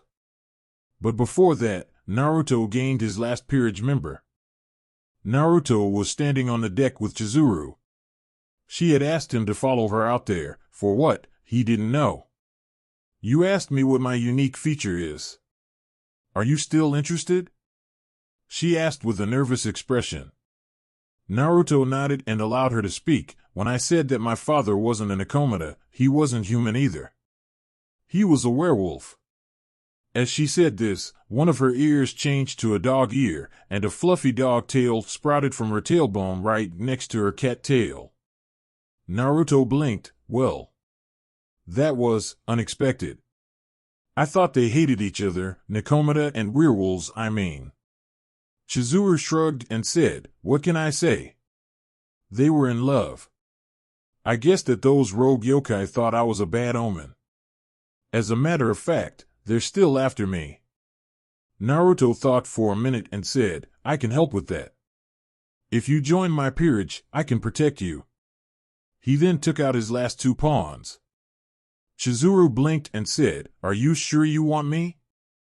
Even my supposed family thinks I'm an abomination. The fact she could say that and be completely neutral cemented Naruto's decision. You deserve better than being on the run every second of the day. I promise you that if you join me, then I will protect you with my life. Chizuru blushed and nodded. After Naruto was done, thankfully it only took his last two pawns. She stretched a bit and flexed her power. Wow. I feel awesome. Naruto smiled, but it faltered at her next words. That settles it. I want you, she said with her wide smile and a dramatic point. Naruto reacted appropriately. Huh? I thought you. She smiled coyly and said, I swing both ways. She then walked back into the resort with a noticeable sway in her hips. Naruto stood there before speaking. The fuck my juggernuggets is up with my life? I believe it was profound. The next day, Grimory Mansion. Naruto had just teleported everyone to the Grimory household. The girls were all impressed with the house. Before Naruto could say anything, a voice spoke up and startled them all. It spoke with a calm sense of dread. Naruto-sama. Where have you been? You were supposed to check in every month. Naruto slowly turned to come face to face with Graphia. He chuckled and said, sorry, I kinda got distracted. She swept her eyes over his peerage. Indeed. Venalana-sama has been trying to get a hold of you for over a month. Naruto paled and started walking toward her room with a sense of impending doom. When they arrived, Naruto walked in and left the girls outside. They then started a conversation. What do you think she wants to ask Naruto-kun about? Lillian asked. Sakura thought and said, she probably wants to yell at Naruto-kun for not talking to her. Hinata was next. I hope she's not too hard on him. Tintin came up and put her arms around their shoulders. Come on. Naruto-kun can handle it. Are you sure about that? Yakumo asked. What do you mean? Mizore was slightly worried. Moka spoke up and said, what man can stand up to feminine fury? Kuruma winced. Well, he's screwed. What do you think, Hime-chan? Hime-chan? Chizuru questioned the queen. When they received no answer from their ditzy queen, they all looked to find her darting around the mansion. This place is beautiful. Imagine a grand ball in here, everyone in fine dresses and dancing to high society music. With a huge buffet table complete with tomato fruit punch and blueberries covered in peanut butter. Everyone sweat dropped at her choice in snacks and active imagination. Graphia blinked and asked, is she always like that? Chizuru nodded and said, yep, but that's what makes her unique. Then Alana's room. That's a lot to take in. Naruto said as he thought about what his grandmother had just told him. She was sitting on a chair near her bed and said, I know it's strange, but that's what happened. She had just finished telling him about her meeting with the Namikaze family. I need time to think about this. Naruto said, a bit overwhelmed. Then Alana nodded and then brought up a new topic. I have a contract for you. I believe that it's right up your alley. Naruto looked her in the eye and asked, what mission? One of great importance. Tell me, have you ever heard of Nami no Kuni? Chapter end. Chapter 3. Go with the flow. Nami no Kuni? Naruto asked with a raised eyebrow. Not much. Small island country with no ninja, protected by the ocean, trade hub. Why? Then Alana cleared her throat. I have received a contract from one of the residents. It would appear that the country has been taken over by a man named Gato. He has the country in a lock by cutting off all trade. The local bridge builder is preparing a bridge to break Gato's hold, but he needs some protection. So the client used a contract to call for help. I want you to go there and deal with the situation. Naruto nodded. When? She smiled. You still have today to spend with your friends. You can leave sometime tomorrow. Right. Well, I guess I just have to relax now. Then Alana giggled. Oh no you don't. Did you forget about tonight? Naruto groaned as he realized what she was referring to. They left Venalana's room to see the girls and Graphia waiting for them. When she saw him, Graphia remembered something. Naruto-sama, what do you wish to wear to the premiere tonight? Premiere? Orihime asked, ceasing her examination of the curtains. Naruto nodded. Yeah, a red carpet event for my new movie, Overdrive Reloaded. This film was a remake of an older movie. It broke box office records the year it came out, so they decided to do a remake. I made this movie up. If there is one, then I don't know it. Naruto played the villain of the movie, Drake Hornigold, and he had even gotten some tips from the actor who played him originally. The girls all gained sparkles in their eyes at this. Can we come?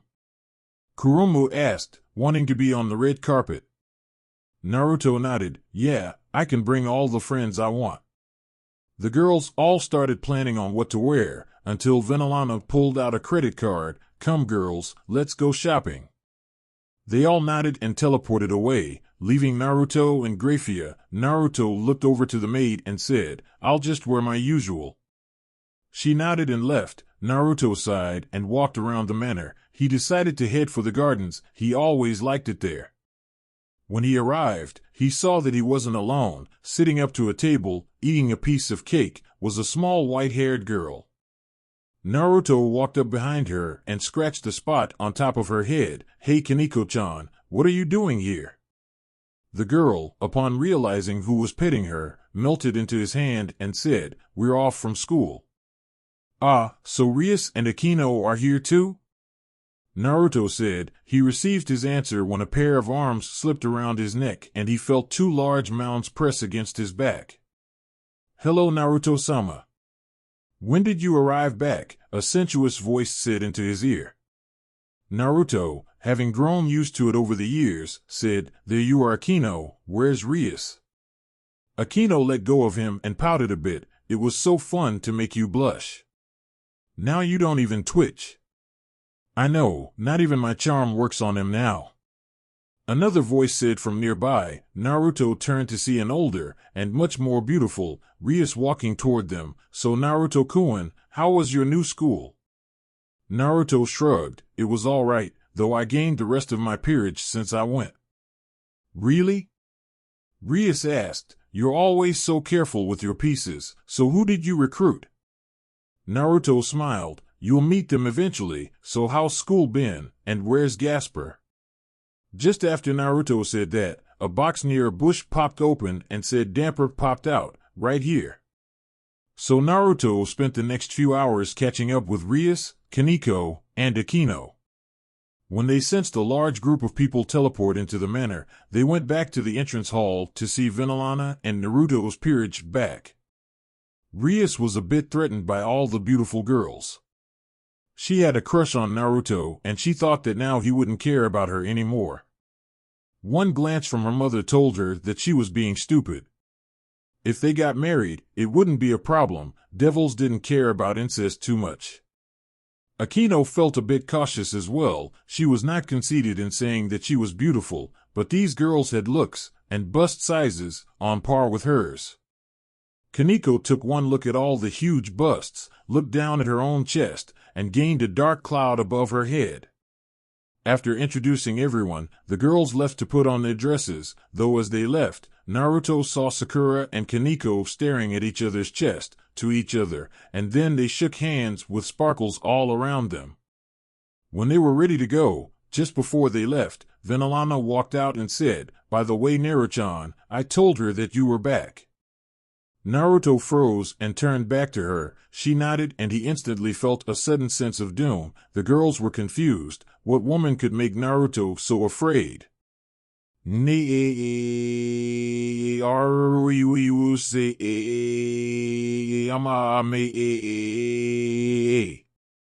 Naruto spun around just in time for something to slam into him. The girls jumped back to see a girl with angel wings in an exceedingly skimpy-made outfit hugging the life out of Naruto. Naru-sama, how could you not tell me you were back first thing? Naruto sighed at his personal maid. I'm sorry Jibril, I just didn't think it mattered if I told you, since I'm only going to be here for a few days. It was 2 years ago. Naruto had met her when he was looking for an ancient book on magic. Jibril owned the library, and the only copy. She agreed to hand over the book if Naruto would impress her in a battle of brains and brawn, so they played a word game while fighting. Jibril was a flugel, a race created by the angels to replace soldiers lost in the Great War, but they proved to be difficult. They would kill simply because they wanted to. They would love to fight, yet they couldn't fall, no matter what. So they decided to get rid of the flugel, but one survived, a prodigy baby named Jibril, the youngest and strongest. Even if she wasn't a prodigy, she would be exceedingly powerful, one pair of flugel wings was equal to 2 pairs of angel wings, and Jibril was stronger still. She was the toughest opponent Naruto had ever fought, bar none. When they met, Jibril looked down on him and proclaimed that a lowly devil couldn't possibly beat her. But he did, and she was enamored with his power, leading to her falling for him. Due to their inability to become corrupted, she couldn't be reincarnated, though she was more than happy to be his personal maid and assistant. She's wearing her normal outfit in a French maid style. "Naru-sama's so mean," she said, gaining a few tears in her eyes. Naruto sighed as he introduced her to everyone. Meanwhile, Jibril couldn't help but let her mind wander to the moment she saw Naruto's true power. She was the only one who had ever seen it. Naruto practiced in secret. She alone knew his full potential. Even now, just thinking about it made her shiver. Flashback. Jibril giggled to herself as she licked some blood off her cheek. The battle was fierce, but she was coming out on top. "I'll let you leave now. You can't win, we're close, but I'm slightly better." Naruto looked up and said, "As we are now, yes. I guess I'll have to use it now." The flugel watched as he placed his arms in a cross formation in front of himself, hands clawed and eyes closed. Jibril felt familiar energy arise in him. A sacred gear? So he's part human. When she finally saw it, her eyes went wide. Then she started laughing. "Ha ha ha ha ha ha ha. Please tell me that you don't expect to beat me with that. The most useless sacred gear in existence." Ha ha ha ha ha. Unfortunately, it was true. Naruto's sacred gear, while rare, like he's the 5th person in history to have it rare, it was regarded as the most useless. Naruto took a deep breath and released all his power. Jibril stopped laughing and looked back at him. Then she knew she had lost. "What is this?" She yelled as the world was cracking around her. Everything was cracking like a pane of glass. She turned to look at Naruto and was instantly transfixed by his eyes. His pupils had dilated, and inside them, never-ending ribbons of blue, green, and gold, along with countless pinpricks of light. It looked like there was a whole galaxy in his eyes. Naruto held up his hand and prepared to snap. It's not that it's useless, it's that nobody was using it right. He snapped, and Jibril's world went white. Flashback end. Jibril was pulled out of her memories as Naruto asked her what she had been up to. One thing was for sure, Naruto was going to go far in the world. She would be right there to support him. A few minutes later, Naruto was standing outside by the Hummer limo. He was waiting for the girls to get done so they could leave. Eventually, the girls all walked out, making sure to flaunt what they had to Naruto. Rias wore a red evening gown that accentuated her curves, Akino wore a black cocktail dress, Kaneko had a silver gown, Moka wore a black gothic Lolitia dress, Kuruma wore a strapless yellow evening gown, Mizore had a pale blue dress with a hoop skirt, Inoue had a dark blue one-sleeved cocktail dress, Sakura wore a red Chinese-style dress, Tintin had a black dress like Sakura's, Hinata wore a purple kimono with pink obi, Yakumo had a green mid-thigh length yukata, Chizuru wore a gown decorated with thin stripes of leopard print every few inches, Lillian wore a glitzier version of her usual dress with no hat. Lastly, Orihime wore a dark orange evening gown that made the innocent and bubbly girl look like a sexy seductress.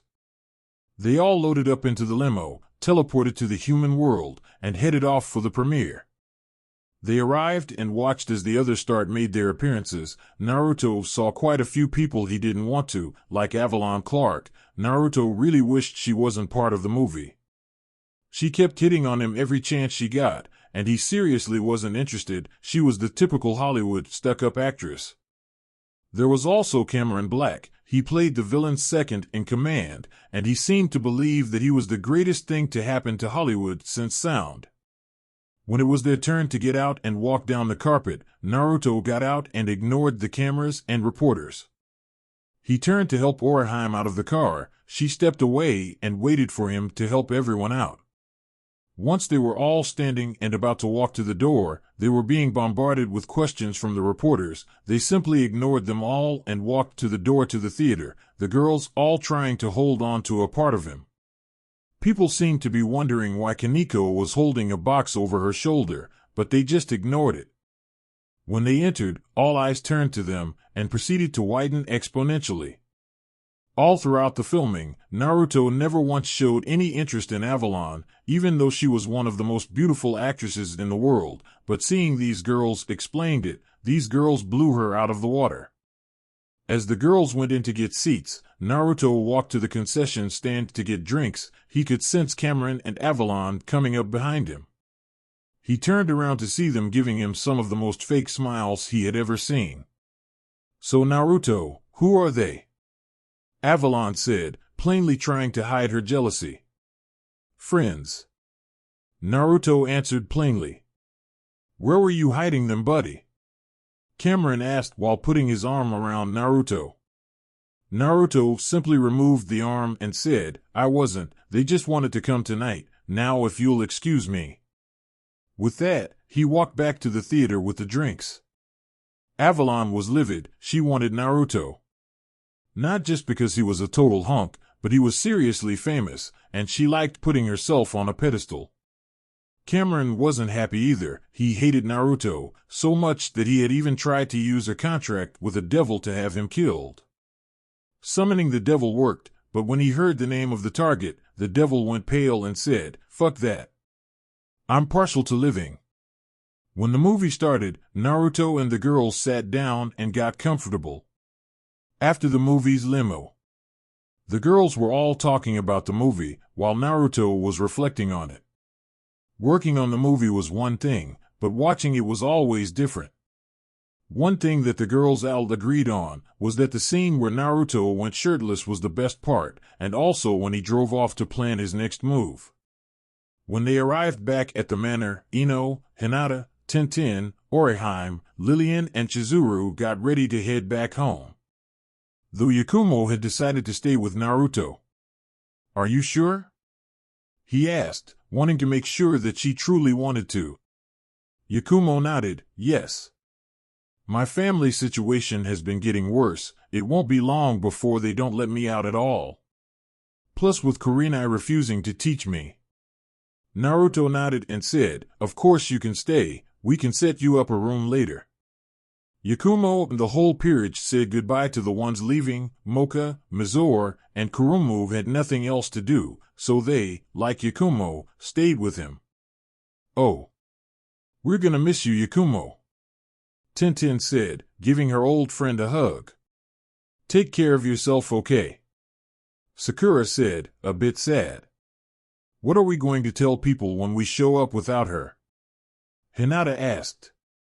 Inoue thought for a minute. "We could say that we were knocked out and when we woke up, she was gone. So we immediately packed up and went home. We could make the genjutsu easy to sense so they believe it easier." Naruto nodded. "That would work." The next day, Karakura High School. Orihime took a deep breath and waited for her friends to show up. She was on the roof and had asked them to talk at lunch. As she was waiting, she sensed something. A devil, but it felt malicious and wild, a stray. Based on his power, I could kill him easily. Wow. Did I really just think that? Naruto was right, becoming a devil really messed with my head. 2. Ichigo sighed as he and the others walked up the stairs to the roof. Orihime seemed really nervous. When they arrived, they opened the door to see Orihime and a man in a suit. Though the man, he felt worse than a hollow. Rukia went stiff at seeing him. He was a devil. On paper, the three factions and the Soul Society had a simple, you leave me alone, I leave you alone, relationship. Sadly, a good number of Shinigami thought that devils were monsters, and Rukia was one of them. She didn't hate them, and she had never met one, but the only thing she had to go on was the Kuchiki elders, and they had told her that they were all monsters. They were about to walk out, but Orihime spoke. "What do you want, Stray?" Ichigo and the others were a bit startled. That wasn't how Orihime usually acted. Tatsuki was a bit afraid at the change in her friend. That didn't sound like the bubbly girl she knew at all. The stray chuckled. I'm here to extend an invitation. I am starting up a group of strays who don't want to be slaves to their pureblood masters. I want to know if you'll join us. You must hate being under your master's thumb. Chad was confused. Master? Does he have Orihime confused with someone else? Tatsuki stared. He has to. Orihime doesn't have a mustache. My master has been nothing but kind to me. Now leave, she said, stunning them all. The stray chuckled. Come on, sweetie. All purebloods are self-centered assholes. Come with me and we'll kill them all. He then found a blade of red energy at his throat, coming from Orihime's hand. Listen to me, you filthy mongrel. I will stand by my master until my dying breath. Her wings erupted from her back. Now leave before I stain the floor with your blood. If everyone watching was surprised before, now they were mortified. What happened to Orihime? Fine, but I'll be back, the stray said, until he found himself face down with someone on his back. Then he felt someone knock him out. She might have let you go, but I think it would be easier to just kill you now, Chizuru said with her cat ears and tail out, holding a kunai from Naruto to the devil's neck. Ichigo walked out with everyone and said, what the hell is going on here? Orihime and Chizuru turned to them and stopped. A few minutes later, Orihime was out of her devil mode, as she liked to call it. She had just finished explaining herself and Chizuru being devils, and how long they had been. I'm sorry if I scared you. Naruto said that my personality conflicted with the devils so much that my evil piece created a split personality that is everything a devil should be. Sometimes I switch back and forth without noticing. Tatsuki placed her hands on Orihime's shoulders. Why didn't you tell us? Why didn't you tell me? Orihime gained a sad expression. I'm sorry. I was afraid of what you'd think. Yuryu shook his head. After all we've been through, you think we'd care about this? Orihime nodded and Tatsuki bopped her on the head. Stupid. Orihime let out a few tears, and Rukia smiled. She was happy that the elders were wrong. Nami no Kuni. Naruto walked up to the house / situated on the water in Nami. Moka, Mizore, Kurumu, Yakumo, and himself were about to meet the client, and they had changed back into their casual / battle wear. Though Mizore had chosen to put her stockings back on. He knocked on the door and waited. When it opened, it revealed a woman with long dark hair. Can I help you? Naruto nodded. I am Naruto Grimmery, devil of the Grimmery House. I believe you made a request by way of contract? Her eyes widened. That actually worked. Please come in. They all got situated at the dining table and Naruto spoke. So you want us to get rid of Gato? She nodded. Naruto continued. Very well, though a couple rules. 1. We use our own methods to accomplish the mission. 2. You don't reveal our status as devils to anyone. Tsunami nodded again. Though one thing. I think my father hired shinobi from Konoha. Naruto's eye twitched as the girls flinched. After that, she explained how the situation started, including Inari's attitude problem and Kaiza. They spent the next few days gathering intel on Gato and his operations.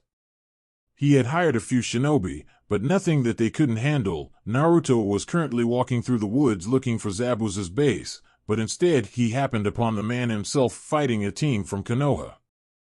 The team was made up of Anara, an Akamichi, an Aburame, and Inoue, led by a huge man with a beard. Naruto recognized him from the pictures around Gigi's place. Asuma Sarutobi, that was his name. Naruto watched as Zabuza and Asuma clashed. He leaned against the tree and waited. After a brief clash, Zabuza was wounded and struck by a few senbon in the neck. He fell and a Huntonin appeared, thanking them. Naruto walked out and said, a convincing act, but not enough. Everyone looked to see him, Asuma and Shikamaru immediately analyzing him, with Chuji not knowing what to do, and Inoue gaining a sparkle in her eye and jumping a bit. The Huntonine's eyes widened under her mask. She grabbed Zabuza and sunshined away. Asuma analyzed this new player. He didn't have a headband, so he wasn't a ninja, but he carried himself with confidence, and he didn't bat an eye at the battle he was obviously watching. Naruto turned and saw Tazuna. Ah. So there you are. Tsunami-san hired us to help protect you. Follow me, Konohanin. I'll lead you to Tazuna's place. With not much else to do, they followed. When they arrived back, there were multiple reactions. Shikamaru didn't care about anything and sat down to put his head down on the table. Chuji gained a blush at the four extremely beautiful women. Lastly, Inoue subtly gave them a wink. Asuma's reaction was the most analytic. He immediately noticed the missing Kurama heiress, but she didn't seem to be in any kind of trouble or stress. There were a few other things. The pink-haired girl had a deep bloodlust, the blue-haired one was giving off a subtle charming genjutsu, the purplet was nearly lowering the room temperature, and the boy, there was something familiar about him. After doing introductions, the two teams decided to head to bed. Asuma, being incredibly tired, decided to leave the questions for the next day, and so he and his team went to bed as well. Later that night, Moka tossed and turned on her futon.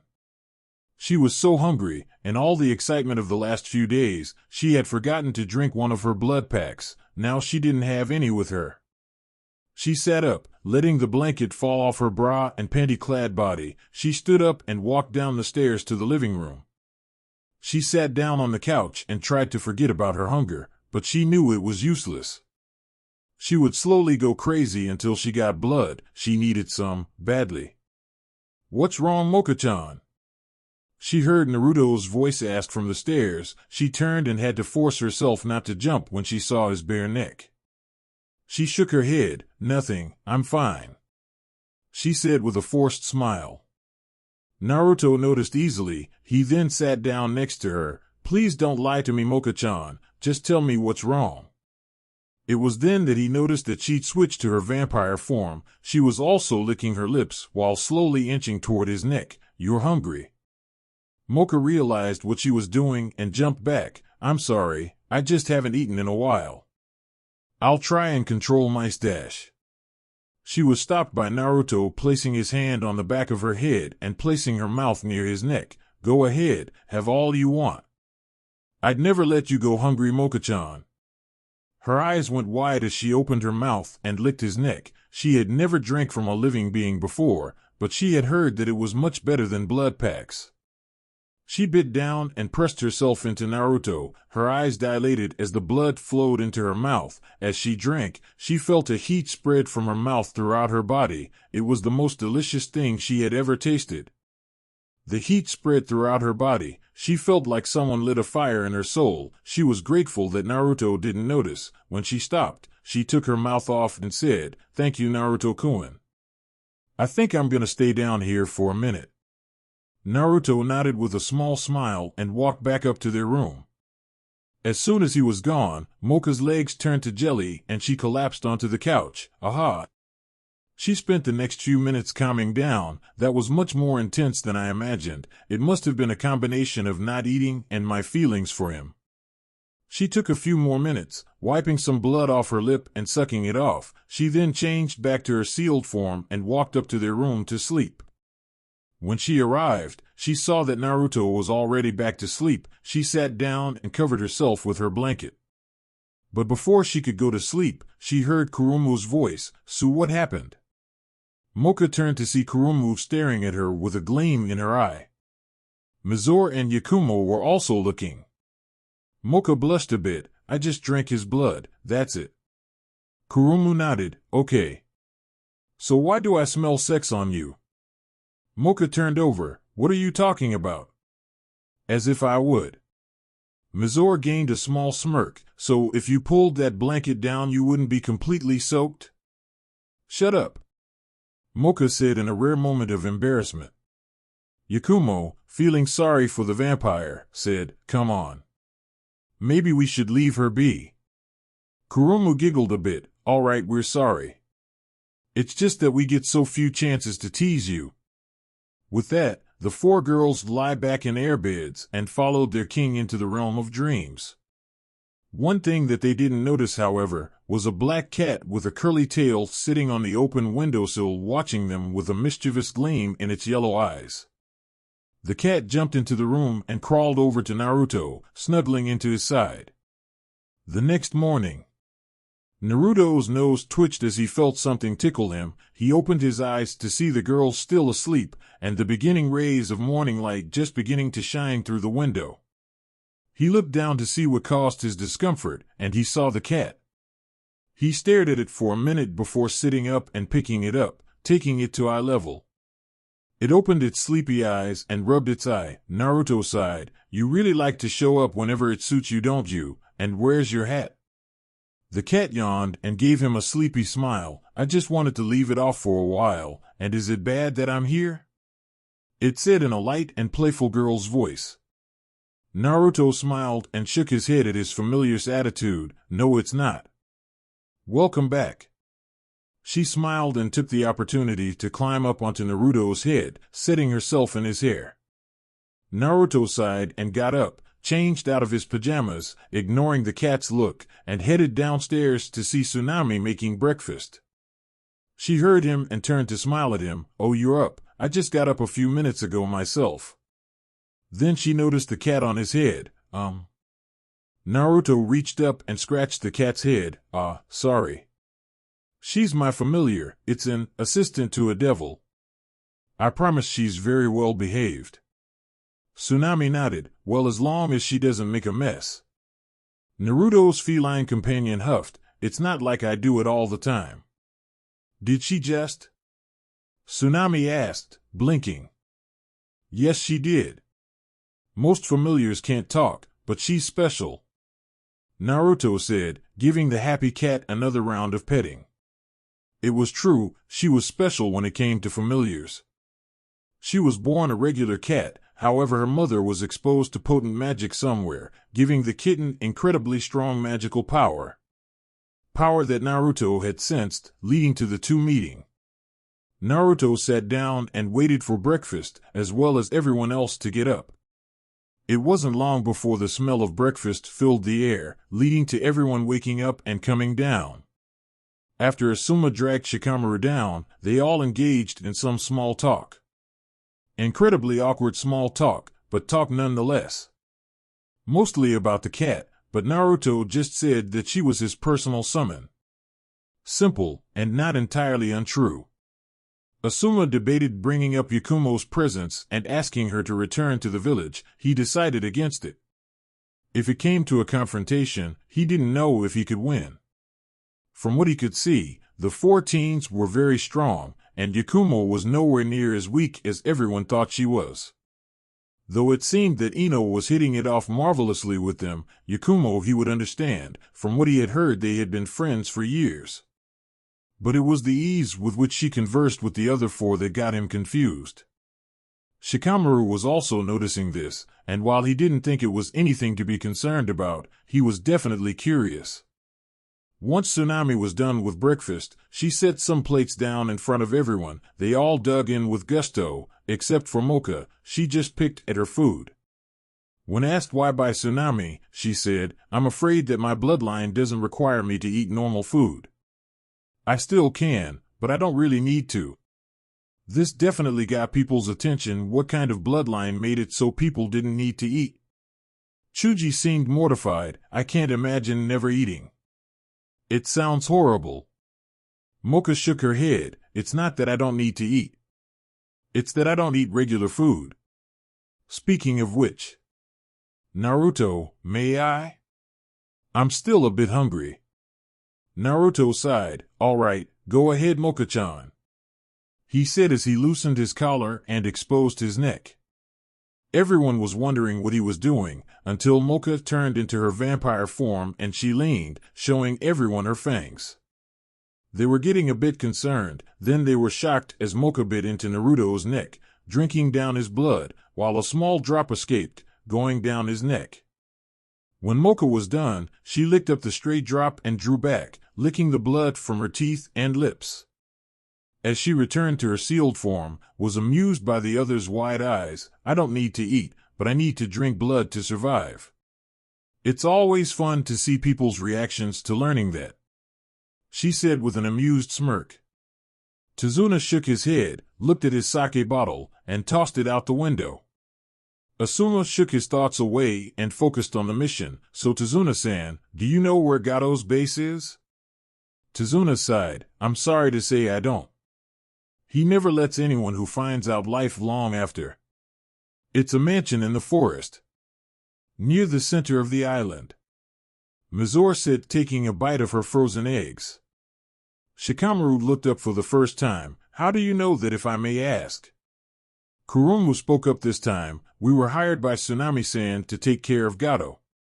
Since we two groups are working toward more or less the same end, we might as well help each other. Chuji stopped eating for a second to say, where were you guys hired from? You don't have headbands, so you can't be from a ninja village. This time it was Yakumo who spoke. We can't tell you that. But we are working to help Nami. The same as you. On a side note, Asuma made a mental note that she was a part of whatever organization it was. Come on, sensei. What's the harm? The more the merrier, right? Inoue said with a smile. Asuma sighed. Fine. Excellent. Naruto said, now to share what we know. Zabuza and that Hunter-nin are obviously working together. We've also figured out that Gato is going to betray them. How did you figure that out? Shikamaru asked. Kurumu chuckled. I can be very persuasive when I want to be. Succubus charm for the win. She had charmed some of Gato's thugs, working her way to someone who knew what the scumbag was planning. Inoue took on a thinking pose. Based on the injuries Zabuza sustained during the battle, he should be out of commission for about a week. Then we have a week to train and get stronger. I just hope it'll be enough. Chuji said, finishing off his breakfast. Naruto then spent the next few minutes explaining what they learned about Gato's plans. The fight would take place on the bridge. Gato would wait for Zabuza and his associates to finish fighting, whether they won or lost, and show up with an army of thugs to wipe out whoever was left.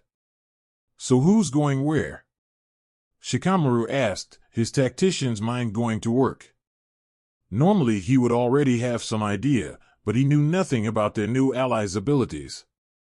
Naruto thought for a second. Asuma-san and I will take care of Zabuza and the Hunter-nin respectively.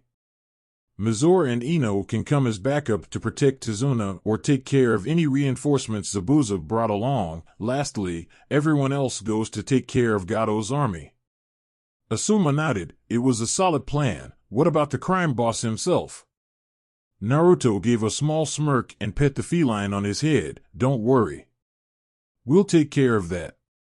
Everyone shivered as the cat got an expression much like a regular one got thinking about playing with the mouse it had just caught. Why are you even trying? You'll all just die anyway. Inari said quietly. They all got quiet as he said that. Tsunami's eyes widened a bit. Inari. They're risking their lives to help us. You should be grateful. He shook his head. Nobody can beat Gato. They're going to die. Is that what you really think? Or is it just easier to give up? Everyone looked over to Naruto as he continued. Tsunami-san told us about what happened to Kaiza. While I can understand that it was traumatizing for you, it seems like an insult to his memory to just give up. As yourself, this Inari, if he were here, what would he be telling you to do? Inari stayed silent at that. Naruto was right. He had just given up without a fight. With that, he stood up. I need to go think. He then went up the stairs to his room. After that, they had all dissolved into their own tasks. Asuma took his team out to train. Naruto and his familiar left to scout out her entry point into Gato's mansion, and Moka and Kurumu stayed with Tsunami to protect her. Lastly, Mizore and Yakumo protected Tazuna while he worked on the bridge. A few hours later, Naruto was jumping through the trees back to the house when he spotted something. It was the hunter Nin, but in a pink yukata and looking around a clearing. Naruto stopped on a branch and debated going down and talking to her. On one hand, he could take her out now and have one less enemy to deal with. On the other hand, he could approach her and maybe convince her of Gato's betrayal. He debated his options for a minute before shrugging and dropping down just behind her. Upon hearing his landing, she jumped halfway across the clearing. Kia. Hello, Hunter-san.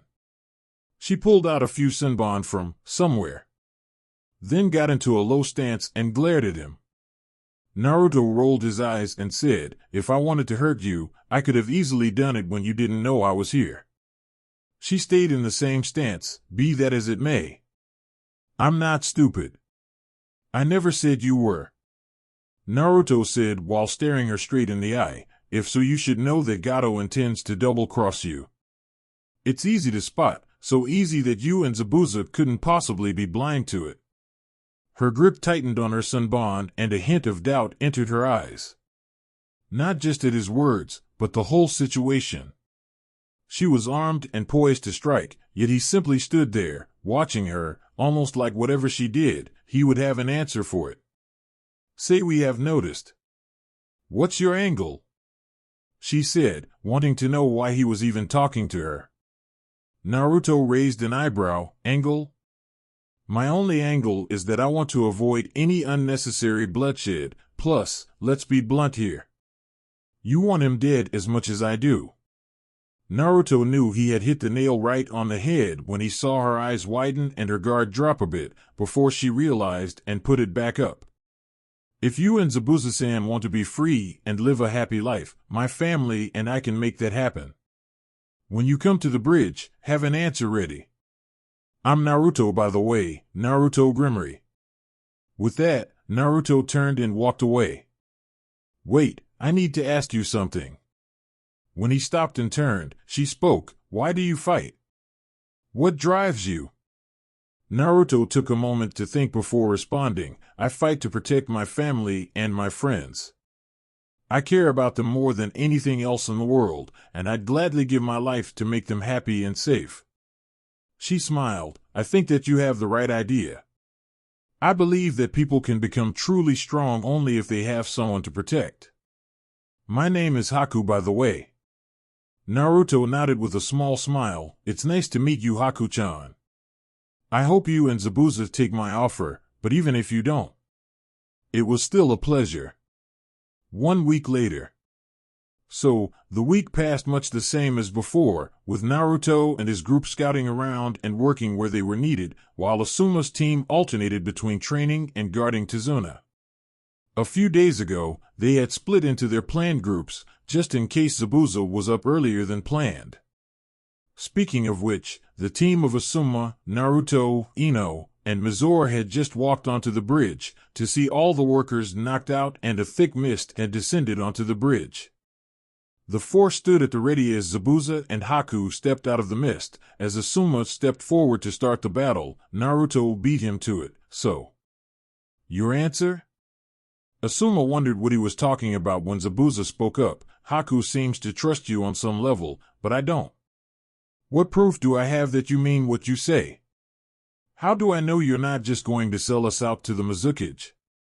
Naruto nodded. He understood Zabuza's concerns. "I assure you, I have no intention of handing you over to an insane tyrant.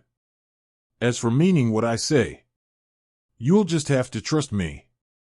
It's either taking a gamble with me, or with whoever Gato hired to kill you." Inoue watched silently. Naruto had told the present members of his peerage about his plan. While she agreed it was a good idea, it was also a good idea to keep your guard up. Meanwhile, Zabuza was watching Naruto for any hints of deception. Finding none, he sighed and hefted his blade over his shoulder. "All right, kid, you've got a deal," he finally said. Asuma took this opportunity to speak up. "Would someone like to explain what's going on?" Naruto turned to him. "Sorry, but I offered Zabuza and his accomplice a place with my family to get away from the hunters in exchange for becoming our allies against Gato. Well, it would have been nice to know that beforehand," Asuma said, taking out a cigarette. The heterochromal redhead simply smirked a bit and lifted his hand, now to start the other team's task. On the back of his hand, the Grimoire circle appeared and flashed a few times before disappearing. It was that moment that 12 individuals appeared around them. They were all wearing headbands, though crossed out. One stepped forward and said, "Well, looks like Gato was right about you, Zabuza. He sent us to watch you, and now that we've caught you off guard dash. Actually, I knew you were there, I just didn't care," Zabuza said in deadpan. Asuma took a puff of his cigarette, same. Inoue and Mizore nodded as Naruto didn't even acknowledge them. The 12 ninja, got angry and charged. They had a sound strategy, 2 per opponent. They didn't last a minute. Naruto dodged a punch to his head and slammed his knee into one's gut, then used him as a shield to take the other's kick, before tossing his meat shield to the side and launching a straight punch into the other's jaw, knocking him clean out. Asuma just whipped out his trench knives and gave 2 clean slices, cutting his opponents down easily. Zabuza just swung his sword and bisected the 2 after him. Haku disappeared in a burst of speed and jabbed needles into the necks of the 2 near her. Mizore and Inoue looked at each other and nodded, then they jumped, letting the ones charging them run onto each other, then they shot down and nailed all 4 of them with a kick to the back of their heads. Naruto shook his head as he saw their enemies get demolished.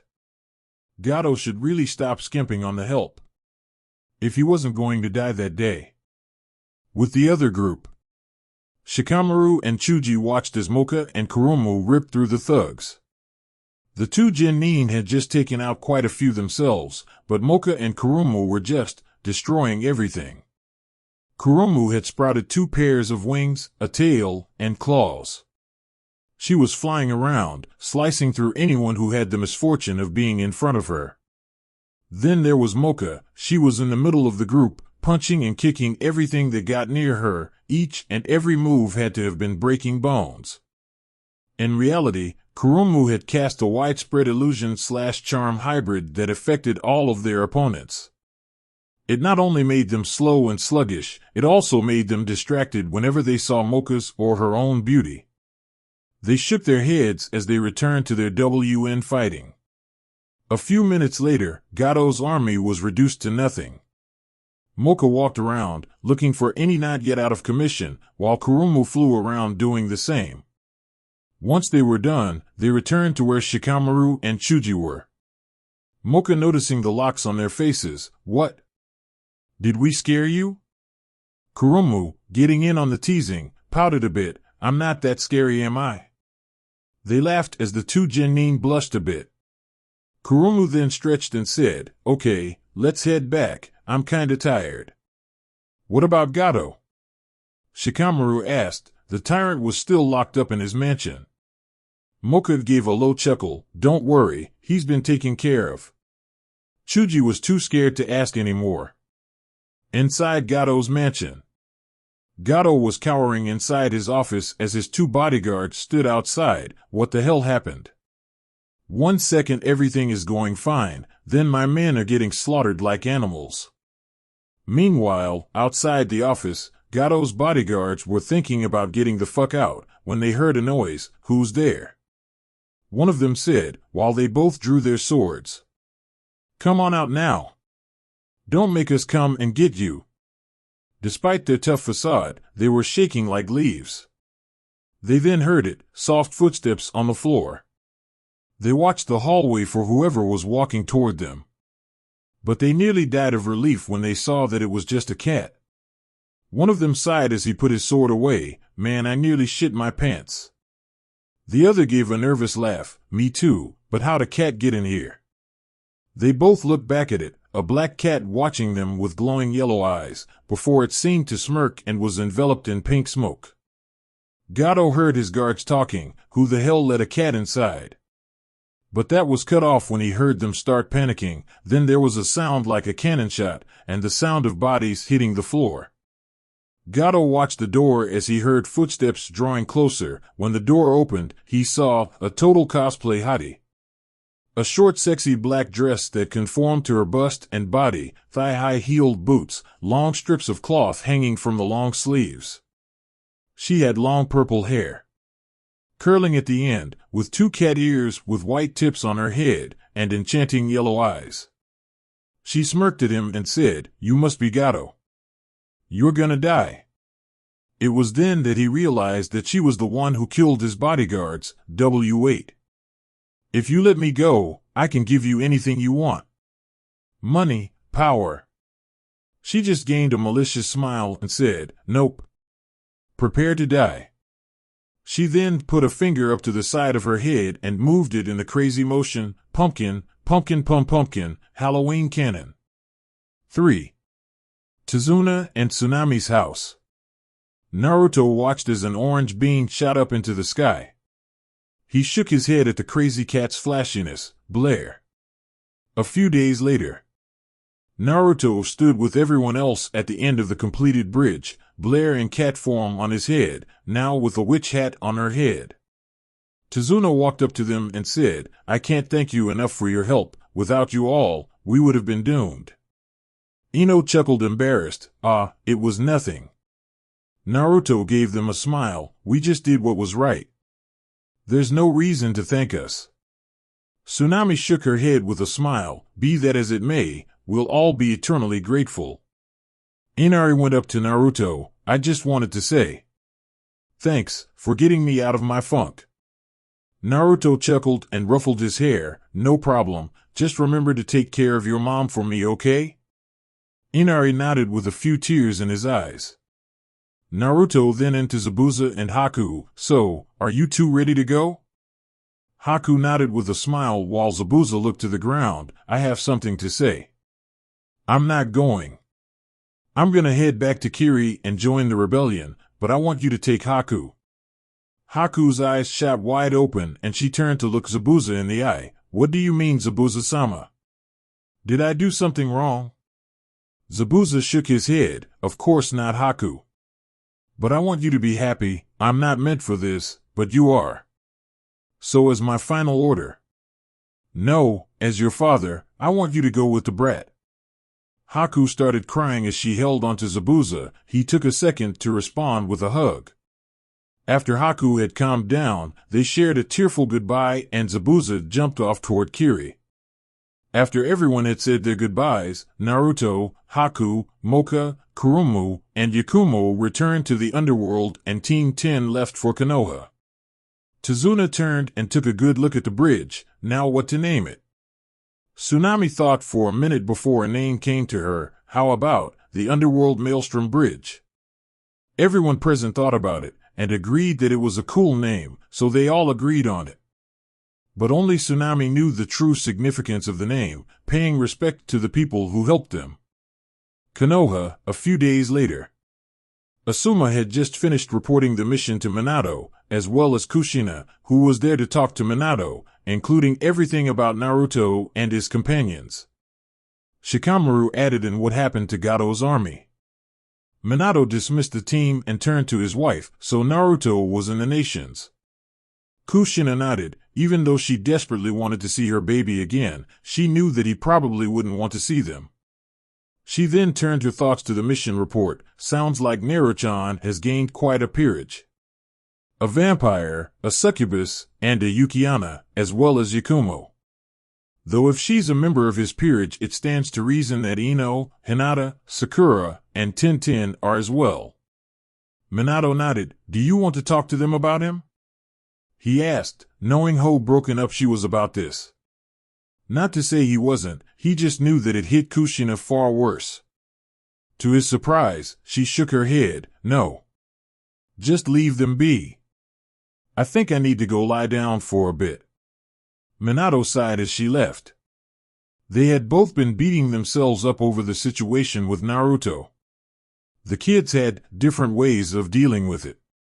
Nozomi was both excited and scared to see her brother, excited because she had never really known him, but scared that he'd hate her or not want anything to do with her. Minma at first shared her attitude, before he started getting upset that he hadn't been born with devil powers. Sometimes Minma was too ambitious for his own good. With not much else to do, Minato turned his attention to setting up the Chunin exams. Chapter end.